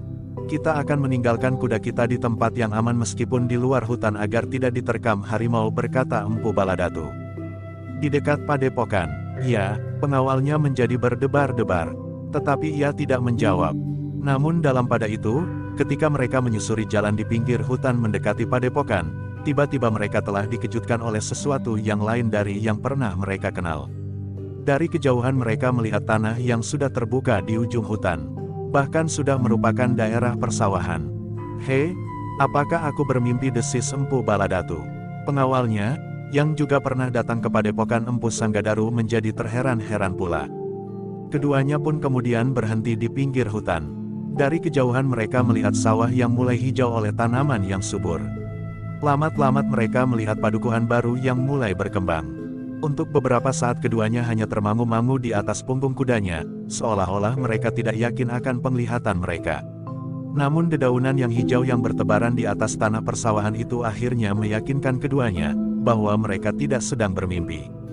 Kita benar-benar melihat sawah yang terbentang di pinggir hutan itu, berkata Empu Baladatu, dan kita juga melihat padukuhan baru yang sedang tumbuh. Ya, padukuhan yang nampaknya dibangun dalam perencanaan yang baik. bukan tumbuh begitu saja dengan liar. Sawah dan parit, jalan menuju padukuhan itu, pepohonan yang rimbun yang sengaja tidak ditebang untuk melindungi padukuhan yang baru itu, menunjukkan bahwa padukuhan itu benar-benar lahir setelah direncanakan dengan sebaik-baiknya. Ini tentu pokal prajurit-prajurit Singasari geram Empu Baladatu. Aku yakin bahwa padukuhan itu telah dibuka oleh orang-orang dari Padepokan Serigala Putih dan Macan Kumbang. Mereka bukan saja mengungsi untuk menyelamatkan diri dari kebimbangan dan kelumpuhan jiwani, tetapi agaknya mereka telah mencari suatu bentuk kehidupan baru di bawah tuntunan para prajurit Singasari. Pengawalnya mengangguk-angguk. Dengan wajah yang tegang ia berkata, "Empu agaknya benar. Aku pun berpendapat demikian." Terdengar gemeretak gigi Empu Baladatu. Dengan geram ia berkata, "Suatu jalan keluar yang gila. Tetapi yang dilakukan itu tidak akan banyak menolong. Yang pindah ke padukuhan itu adalah tetap orang-orang Serigala Putih dan orang-orang Macan Kumbang. Tetapi mereka berada dekat dengan Padepokan Empu Sanggadaru. Dengan demikian maka mereka akan selalu berada di bawah pengawasan dan perlindungan Empu Sanggadaru dengan pasukannya yang cukup kuat itu." Tidak, padepokan itu tidak mempunyai pasukan yang kuat. Yang menjadikan padepokan itu kuat adalah hadirnya prajurit-prajurit Singasari. Jika prajurit-prajurit itu meninggalkan padepokan Kakang Sanggadaru, maka padepokan itu tidak akan berarti apa-apa lagi bagiku. Dengan mudah aku akan dapat menyapunya sampai orang terakhir. Tetapi kini di dekat padepokan itu telah tumbuh padukuhan-padukuhan itu. Apakah Empu tidak melihat kemungkinan bahwa kekuatan yang tergabung itu akan merupakan kekuatan yang sulit untuk ditembus? Aku tidak yakin. Orang-orang Serigala Putih dan orang-orang Macan Kumbang telah lumpuh. Dan mereka tidak akan bangkit kembali untuk waktu yang sangat lama. Bahkan mungkin harus melampaui satu keturunan lagi. Pengawal itu tidak menjawab, tetapi ia tidak yakin bahwa perhitungan Empu Baladatu itu benar. Kita akan mencari keterangan, berkata Empu Baladatu. Kepada siapa? Bertanya kepada seorang yang ada di sawah. Mereka akan ketakutan melihat kehadiran kita. Jika prajurit Singasari masih ada di sana, maka persoalannya akan membuat kita mendapat kesulitan.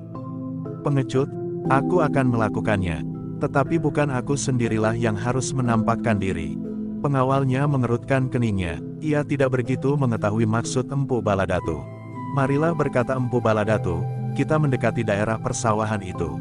Kita akan menemui 1-2 orang dari antara mereka. Lebih baik jika kita menemukan sekelompok anak muda. Kita membawa mereka langsung tanpa mempertimbangkan persoalan-persoalan lain. Pengawalnya termangu-mangu, tetapi ia tidak bertanya lagi. Kita mencari tempat untuk menyembunyikan kuda kita. Hutan ini tentu tidak banyak dihuni oleh binatang buas. Keduanya kemudian mengikat kuda mereka D4 yang mereka anggap aman. Terlindung, tetapi juga tidak terlampau berbahaya. Sejenak mereka termangu-mangu, namun Empu Baladatu pun kemudian berkata, kita berjalan mendekat. Kau berada di depan, kau tentu belum dikenal orang. Aku akan berada beberapa langkah di belakangmu. Aku akan berusaha menyembunyikan wajahku sejauh dapat aku lakukan. Jika kita bertemu dengan seseorang, kau tahu apa yang harus kau tanyakan. Aku akan mengawasi keadaan. Pengawalnya mengangguk. Ia pun tahu apa yang dimaksud Empu Baladatu. Karena itu, ia tidak bertanya lagi kepadanya. Sejenak kemudian, setelah membenahi pakaiannya, maka pengawal Empu Baladatu itu pun melangkah menuju ke lorong yang membelah tanah persawahan. Mereka memilih arah, agar kedatangan mereka tidak menumbuhkan pertanyaan, karena mereka seolah-olah muncul dari dalam hutan. Setelah melalui beberapa puluh kotak, maka mulailah mereka melihat beberapa orang yang sedang melintasi pula di tengah-tengah sawah. Mereka tidak akan pergi ke sawah, desis pengawal Empu Baladatu itu. Ia melihat orang-orang itu membawa busur dan anak panah. Mereka akan berburu, katanya kemudian. Karena itu, maka ia pun menunggu Empu Baladatu dan memberinya isyarat untuk mendekat. Empu Baladatu melihat isyarat itu. Karena itu maka ia pun melangkah lebih cepat lagi mendekati pengawalnya. Orang-orang itu tentu akan berburu, berkata pengawal Empu Baladatu serela ia berada di dekatnya. Ya, Empu Baladatu menyahut, mereka adalah orang-orang yang sebenarnya kita tunggu. Kenapa kita menunggu mereka? Kita akan mendapat beberapa keterangan dari mereka.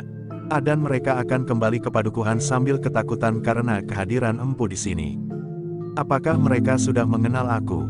Pengawal Empu Baladatu tidak menjawab, tetapi nampak kerut-merut di keningnya.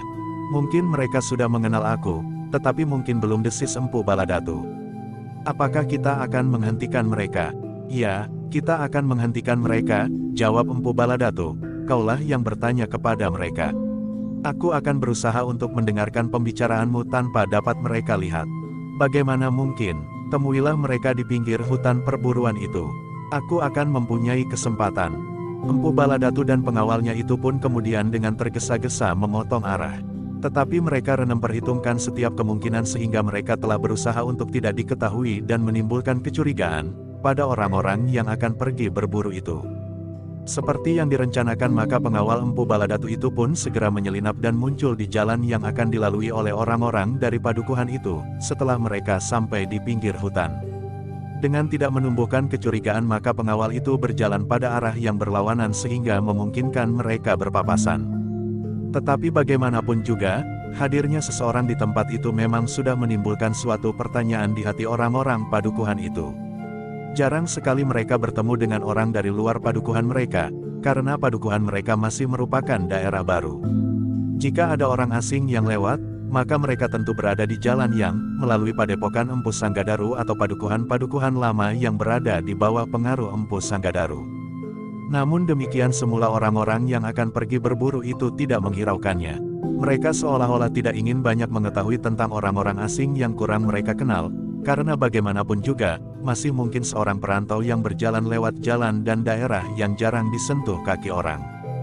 Tetapi ketika mereka melihat orang yang tidak mereka kenal itu berhenti, maka mereka pun mulai memperhatikannya. Apalagi ketika nampak bahwa orang itu agaknya ingin bertanya sesuatu kepada mereka. Kisanak bertanya pengawal Empu Baladatu itu, apakah aku boleh mengajukan beberapa pertanyaan? Aku adalah orang yang tersesat, yang tidak tahu kemana aku harus pergi.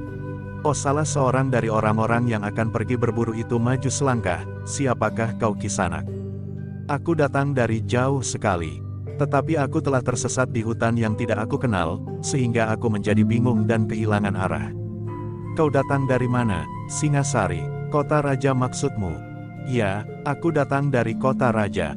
Kisanak berada di tempat yang sebenarnya tidak jauh sekali dari kota raja. Hei, tidak jauh sekali. Aku sudah berjalan beberapa hari, melingkar-lingkar sehingga bekalku habis di perjalanan.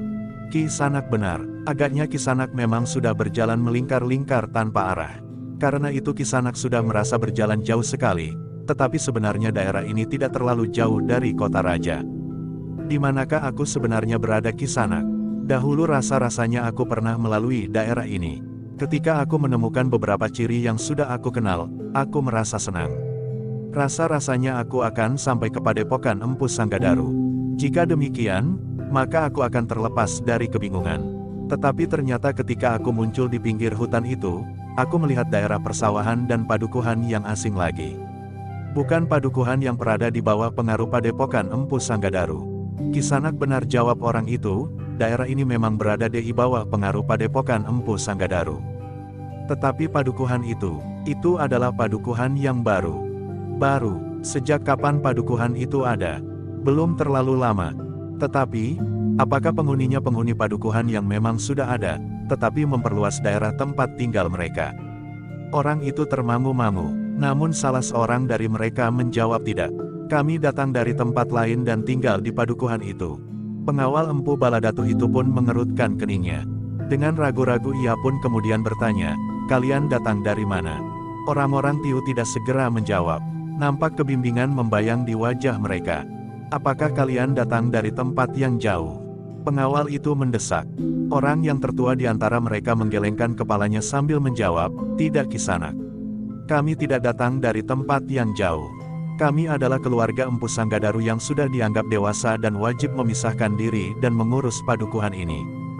Wajah pengawal Empu Baladatu menjadi berkerut-kerut, sepercik kekecewaan telah meloncat di tatapan matanya. Dengan nada datar ia bertanya, jadi kalian tidak berasal dari tempat lain?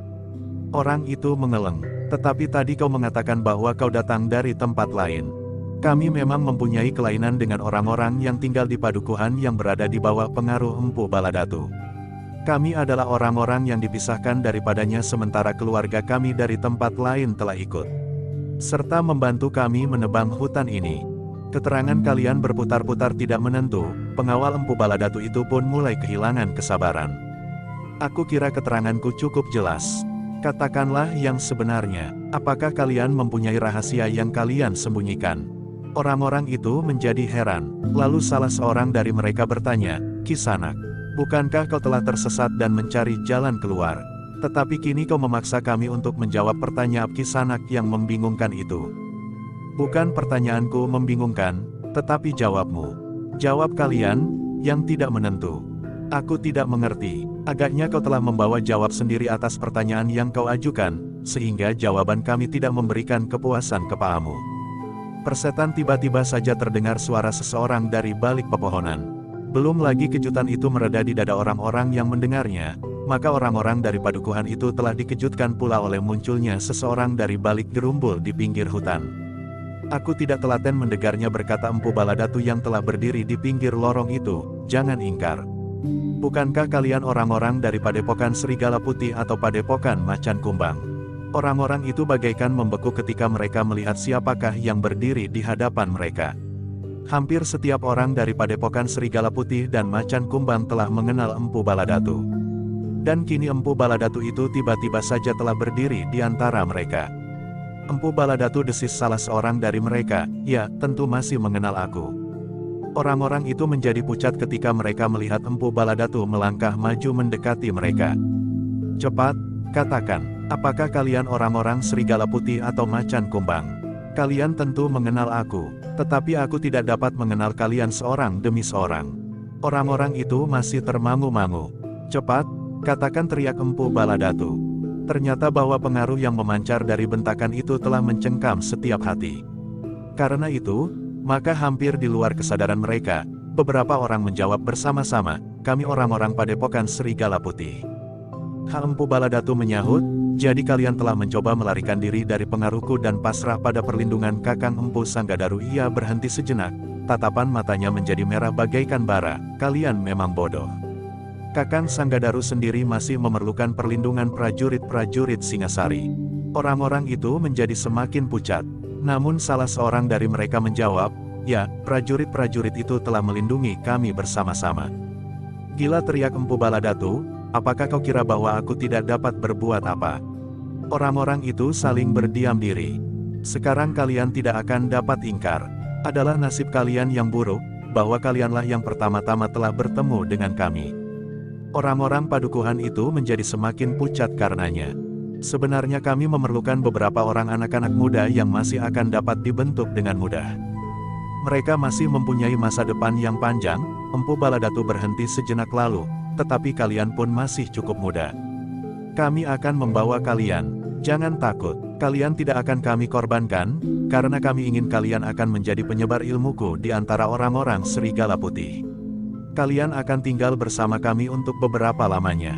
Setelah itu kalian akan kami kembalikan kepada keluarga kalian dengan harapan bahwa kalian akan dapat mewakili kami di antara orang-orang Serigala Putih, karena pada waktunya kami memerlukan bantuan kalian. Orang-orang padukuhan yang semula adalah orang-orang Padepokan Serigala Putih itu termangu-mangu. Mereka sadar bahwa Empu Baladatu adalah orang yang memiliki kemampuan yang luar biasa. Tetapi mereka sama sekali tidak ingin untuk ikut serta bersamanya. Orang-orang Serigala Putih yang telah mencoba melupakan masa lampaunya itu, tidak mau masuk lagi ke dalam lingkungan yang mengerikan.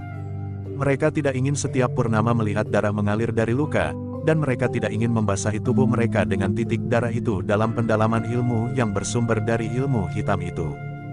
Jangan menyesali diri, berkata Empu Baladatu, seharusnya kalian berbangga bati bahwa kalianlah yang akan mendapat kehormatan untuk memperdalam ilmu di dalam lingkunganku. Orang-orang itu saling berpandangan, namun kemudian salah seorang dari mereka berkata, Empu, biarlah kami hidup menurut jalan kami sendiri. Kita sudah berpisah, baik secara wadak maupun secara batin. Kita tidak akan dapat menemukan jalur jalan yang sejajar. Aku tidak memerlukan penjelasanmu itu. Dengarlah, kalian akan ikut bersama kami. Senang tidak senang, ingin atau tidak ingin, itu sudah menjadi keputusanku. Empu Baladatu menggeram. Dan kalian tahu akibatnya jika kalian mencoba untuk membantah perintahku ini. Aku dapat berbuat apa saja. Orang-orang itu menjadi tegang. Mereka tahu bahwa Empu Baladatu memiliki kemampuan yang tidak terlawan. Namun untuk ikut bersamanya pun sama sekali tidak menarik hati. Mereka akan terjerumus sekali lagi dalam genggaman ilmu iblis seperti yang pernah mereka alami. Karena itulah, Maka orang-orang itu menjadi bingung. Namun salah seorang dari mereka tiba-tiba saja menemukan dirinya dan bertekad untuk melepaskan diri dari jerat Empu Baladatu. "Lebih baik aku tidak mengalaminya meskipun aku akan dibunuhnya di sini," berkata orang di dalam hatinya. Karena itu, maka ia pun kemudian berkata, "Empu Baladatu, aku mengetahui bahwa aku dan kawan-kawanku tidak akan dapat berbuat apa-apa di hadapan Empu Baladatu. Tetapi bagaimanapun juga, kami ingin menghindarkan diri dari niat Empu untuk membawa kami bersama Empu ke padepokan yang belum aku ketahui itu." Wajah Empu Baladatu menjadi tegang. Namun ia pun kemudian tertawa sambil berkata, "Jangan bodoh. Kau masih mendapat banyak kesempatan di hari depan. Kau masih cukup muda untuk memahami kehidupan yang sebenarnya. Jangan terbius oleh keadaan sesaat, tetapi tanpa masa depan yang pantas bagi kalian." "Empu," jawab orang itu, "biarlah kami dalam keadaan kami sekarang." "Gila!" tiba-tiba saja Empu Baladatu berteriak, "Apakah kalian tidak mengenal aku lagi? Siapa yang membantah perintahku, akan mengalami nasib yang sangat buruk. Aku akan mengelupasnya seperti mengelupas kulit pisang.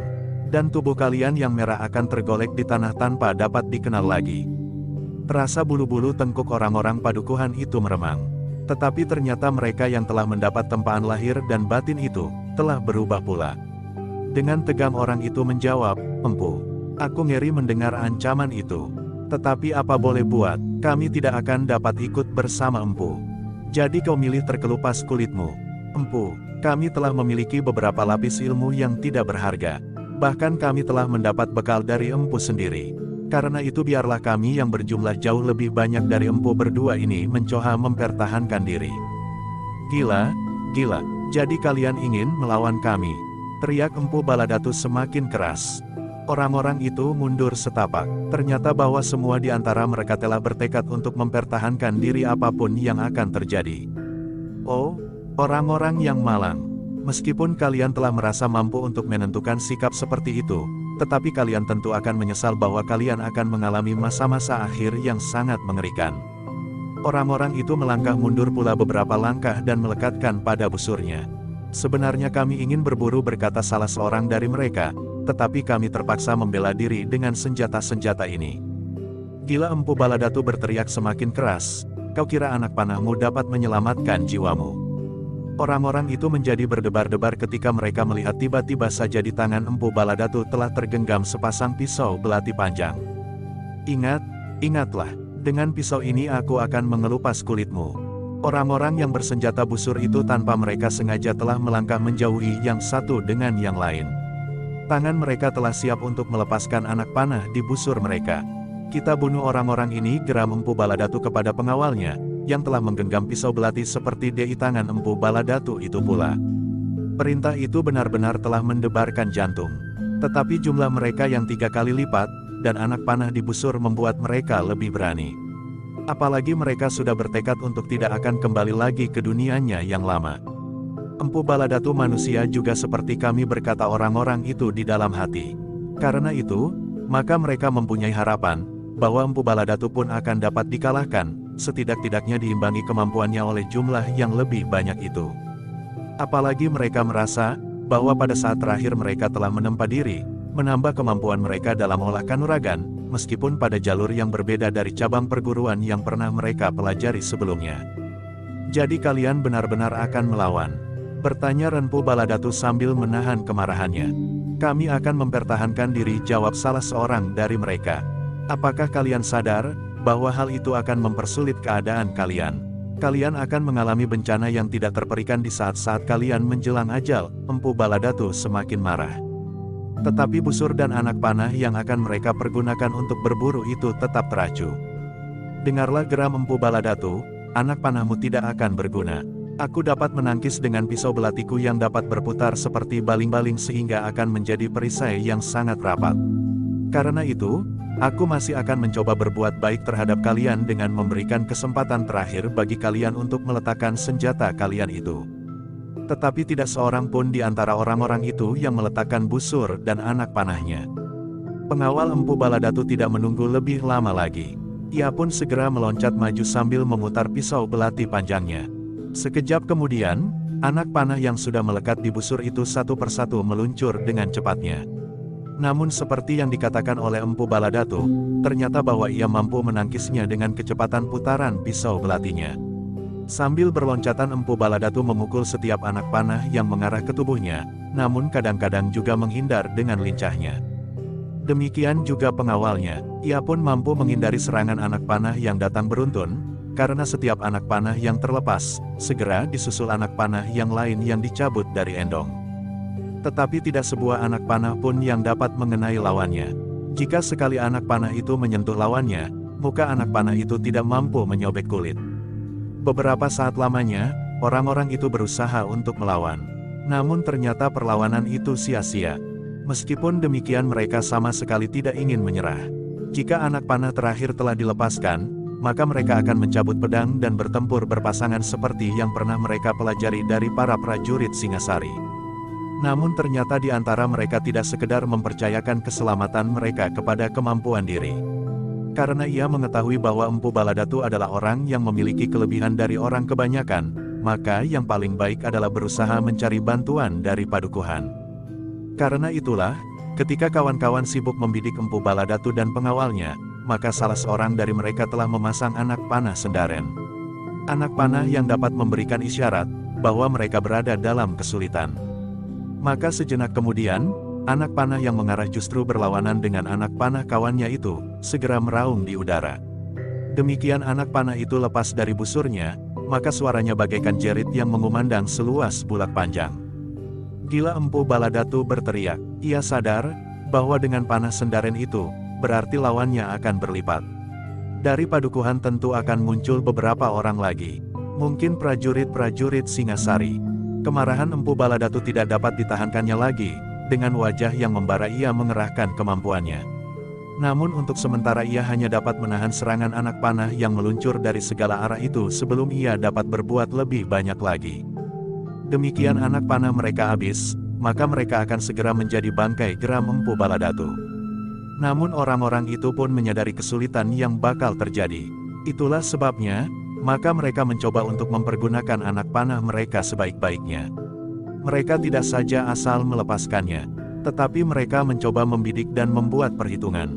Meskipun jumlah anak panah yang meluncur itu berkurang namun justru semakin terarah dan semakin berbahaya, sehingga Empu Baladatu harus semakin berhati-hati menghadapinya.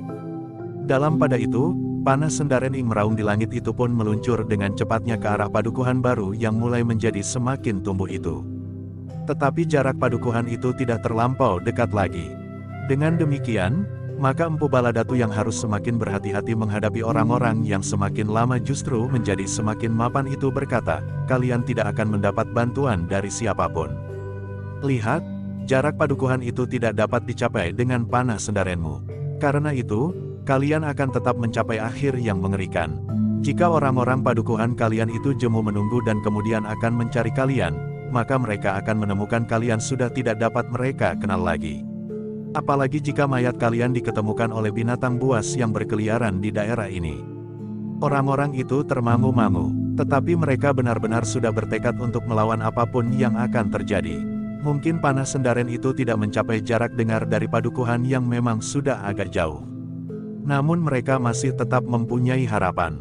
Jika anak panah mereka sampai yang terakhir tidak dapat menyentuh lawan, maka mereka dapat mempergunakan pedang yang masih tergantung di lambung. Empu Baladatu yang melihat orang-orang itu tetap dalam perlawanan yang berani, menjadi semakin marah. Semula orang-orang itu dapat dikejutkannya dan menjadi pucat. Tetapi semakin lama mereka justru menjadi semakin mapan dan berani. Orang-orang itu pun semakin lama justru menjadi semakin memencar. Mereka membidikkan anak panah mereka dengan hati-hati. Dalam saat-saat yang sudah pasti mereka baru melepaskan anak panah itu meskipun mereka masih saja gagal untuk mengenai lawannya.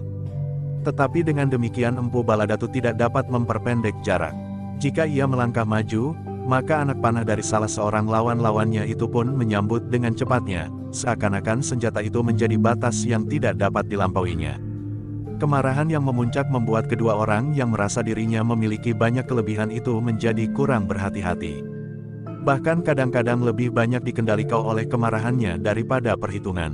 Karena itulah, maka dalam keadaan yang hampir tidak terkendali pengawal Empu Baladatu itu mencoba untuk meloncat menyeberangi jarak. Jika ia berhasil, maka ia akan segera dapat melibat lawannya dalam perkelahian pendek, sehingga kawan-kawan tidak akan berani melepaskan anak panah mereka lagi. Tetapi dengan demikian, ia merupakan sasaran yang lebih baik. Beberapa anak panah hampir beruntun telah meluncur. Agaknya orang-orang itu telah mulai mempergunakan perhitungan dan menyesuaikan yang satu dengan yang lain. Ternyata perhitungan pengawai Empu Baladatu yang didorong oleh kemarahan itu keliru. Ia masih sempat menangkis dan menghindari satu dua anak panah yang menyambarnya. Namun anak panah itu bagaikan lalat yang terbang di sekitarnya. Karena itulah, maka ia menjadi bingung sehingga terasa sesuatu menyengat pundaknya. Empu Baladatu yang melihat kesulitan pengawalnya itu pun tiba-tiba telah berteriak nyaring. Dengan cepat ia berusaha untuk merubah keadaan yang sulit bagi pengawalnya itu. Ia pun kemudian menyusul meloncat maju menyerang dengan tangkasnya. Karena itulah, maka orang-orang padukuhan itu harus membagi sasaran. Tetapi dengan demikian sejenak mereka harus menyesuaikan diri dengan keadaan yang baru. Empu Baladatu masih sempat menangkis segala serangan dengan senjatanya. Bahkan ia telah berhasil membuat kejutan sehingga pengawalnya sempat meloncat mundur. Tetapi ternyata bahwa pundaknya telah terluka oleh patukan anak panah. Kemarahan kedua orang itu justru menjadi semakin memuncak. Tetapi mereka ternyata harus menahan diri sampai anak panah yang terakhir meluncur dari busurnya. Semakin lama anak panah dari orang-orang padukuhan itu pun menjadi semakin berkurang. Satu-satu meluncur dan hilang ditelan gerumbul-gerumbul perdu. Mereka tidak lagi berhasil melukai baik pengawalnya apalagi Empu Baladatu. Karena itu maka hati mereka pun menjadi semakin kecut. Mereka sadar, jika anak panah mereka habis dan mereka harus bertempur dengan pedang, maka mereka masih harus menilai keadaan apakah mereka akan dapat bertahan. Namun setiap kali mereka berusaha untuk menenteramkan hati, karena jumlah mereka memang lebih banyak. Tetapi meskipun demikian, orang-orang itu mencoba untuk lebih berhemat lagi. Mereka kemudian hanya melepaskan anak panah pada saat-saat tertentu. Jika Empu Baladatu atau pengawalnya siap untuk menerkam maka anak panah itu telah menyambar dengan cepatnya. Cepat, teriak Empu Baladatu, jika kalian mampu, hujani kami dengan anak panah. Jika satu dari anak panah kalian mengenai kawanku, itu bukannya kalian berhasil, tetapi itu karena kesalahan kawanku sendiri yang menganggap kalian terlalu bodoh. Ternyata kalian dapat juga membidik, meskipun kemudian tidak akan berguna lagi karena kawanku menjadi lebih berhati-hati. Orang-orang padukuhan itu tidak menjawab, tetapi mereka benar-benar menjadi cemas. Satu dua di antara mereka tinggal mempunyai anak panah tidak lebih dari jari sebuah tangan mereka. Empu Baladatu yang melihat hal itu menjadi semakin bernafsu. Sebentar lagi anak panah orang-orang itu tentu akan habis sehingga akan segera terjadi perang pada jarak jangkau senjata di tangan. Satu-satu anak panah itu masih meluncur. Semakin berbahaya anak panah di endong itu pun semakin lama menjadi semakin tipis. Dalam pada itu, ternyata anak panah Sendaren yang meraung di udara benar-benar tidak dapat mencapai padukuhan. Jaraknya terlalu jauh, melampaui jarak lontaran anak panah. Tetapi beruntunglah orang-orang yang terlibat dalam kesulitan itu, bahwa ada seseorang yang sedang bekerja di sawah yang mendengar bunyi panah Sendaren itu. Dengan sadar maka ia pun segera berlari-lari mengambilnya dan membawa kembali ke padukuhan. Ketika ia bertemu dengan seorang yang lain, dengan suara gagap berkata, "Aku menemukan anak panah Sendaren ini." Kawannya mengerutkan keningnya. Dengan ragu-ragu ia bertanya, "Lalu untuk apa?" "Untuk apa?" Orang itu menjadi heran, "Bukankah ini berarti tanda bahaya?" "Oh, apakah kau mendengar bunyinya?" "Ya, panah ini baru saja meraung di udara dan jatuh tidak terlalu jauh dari aku." "Kau tahu arahnya?" "Ya, dari pinggir hutan." "Cepat, laporkan kepada petugas ronda hari ini." Orang itu dengan tergesa-gesa melanjutkan langkahnya. Bahkan ia pun berlari semakin cepat langsung menuju ke Banjar. Seseorang di antara para petugas ronda di hari itu mendapatkannya dengan hati yang berdebar-debar. Dengan saksama ia mendengar keterangan dari orang yang menemukan panah Sendaren itu. "Tanda bahaya," desisnya. Seorang prajurit yang mendengar pembicaraan itu pun mendekat sambil bertanya, "Apa yang kau dengar?" "Panah Sendaren," jawab orang yang mendengar panah Sendaren itu. Prajurit itu mengerutkan keningnya. Kemudian katanya, "Marilah, ikut aku." Orang itu pun kemudian dengan singkat telah melaporkan apa yang didengarnya tentang anak panah Sendaren dan arah datangnya. Prajurit yang bertugas meronda hari itu pun segera menentukan sikap. Diperintahkannya 2 orang untuk melaporkannya kepada pemimpin prajurit di padukuhan itu, sementara 2 orang yang lain langsung menuju ke arah anak panah itu meluncur. Bawalah isyarat pula, berkata prajurit yang sedang bertugas hari itu, jika ada sesuatu yang kurang pada tempatnya, kirimkan isyarat dengan anak panah sendaren. Biarlah seseorang berada di sawah untuk menunggu jika anak panah itu benar-benar kau lontarkan. Kedua prajurit itu pun segera mempersiapkan diri. Sebuah pedang melesak di lambung, sementara busur menyilang di punggung masing-masing. Sejenak kemudian 2 ekor kuda pun telah berpacu. Sedang 2 yang lain menuju ke padepokan Empu Sanggadaru karena pemimpin prajurit Singasari sedang berada di padepokan itu. Sementara itu, anak panah di tangan orang-orang padukuhan yang bertemu dengan Empu Baladatu telah hampir habis seluruhnya. Masih ada 1-2 orang yang mensisakan anak panah mereka untuk saat-saat yang benar-benar gawat. Sementara, yang lain telah bersiap memegang pedang di tangan. Kalian tidak akan dapat berbuat apa-apa lagi, geram Empu Baladatu, saat kematian telah tiba. Kematian yang sangat mengerikan. Orang-orang itu tidak menjawab. Mereka mulai berpencar mengambil arah perlawanan masing-masing. Ternyata kalian menjadi semakin sigap. Hei, siapakah yang mengajari kalian? Orang-orang itu tidak menjawab, tetapi mereka pun memang merasa bahwa mereka menjadi semakin cepat menyesuaikan diri meskipun mereka tidak lagi memperdalam ilmu hitam. Dengan unsur-unsur gerak yang sebagian besar baru, dilandasi dengan watak dan sifat-sifat yang baru, mereka siap melakukan perlawanan terhadap Empu Baladatu. Dalam pada itu, maka kedua orang prajurit yang ditugaskan untuk melihat keadaan itu pun telah berpacu di bulak persawahan. Namun mereka tertegun sejenak, ketika mereka melihat 2 ekor kuda melintang di jalan. Kenapa paman tergesa-gesa? Mahisa Pukat dan Mahisa Murti lah yang berada di tengah jalan itu. Dengan singkat prajurit itu menjelaskan tugasnya. Aku ikut, teriak Mahisa Murti. Jangan ger, ini bukan main-main. Aku juga tidak akan main-main. Kedua prajurit itu saling berpandangan sejenak. Namun salah seorang dari mereka berkata, atas kehendak Angger sendiri. Mahisa Pukat dan Mahisa Murti lah yang kemudian saling berpandangan. Namun kemudian Mahisa Murti menyahut, baiklah paman. Atas kehendak dan tanggung jawab, kami sendiri. Jika demikian terserahlah kepada Angger berdua. Tetapi agaknya ada sesuatu yang gawat. Bukankah lebih baik kita berempat daripada paman hanya berdua? Tiba-tiba Mahisa Pukat bertanya. Kedua prajurit itu tidak dapat ingkar, bahwa kedua anak-anak yang masih sangat muda itu pun telah memiliki kemampuan olah kanuragan tidak kalah baiknya dari seorang prajurit pilihan. Itulah sebabnya, maka keduanya tidak mencegahnya lagi. Bahkan salah seorang dari mereka berkata, jika demikian, marilah. Kita akan melihat, apa yang telah terjadi.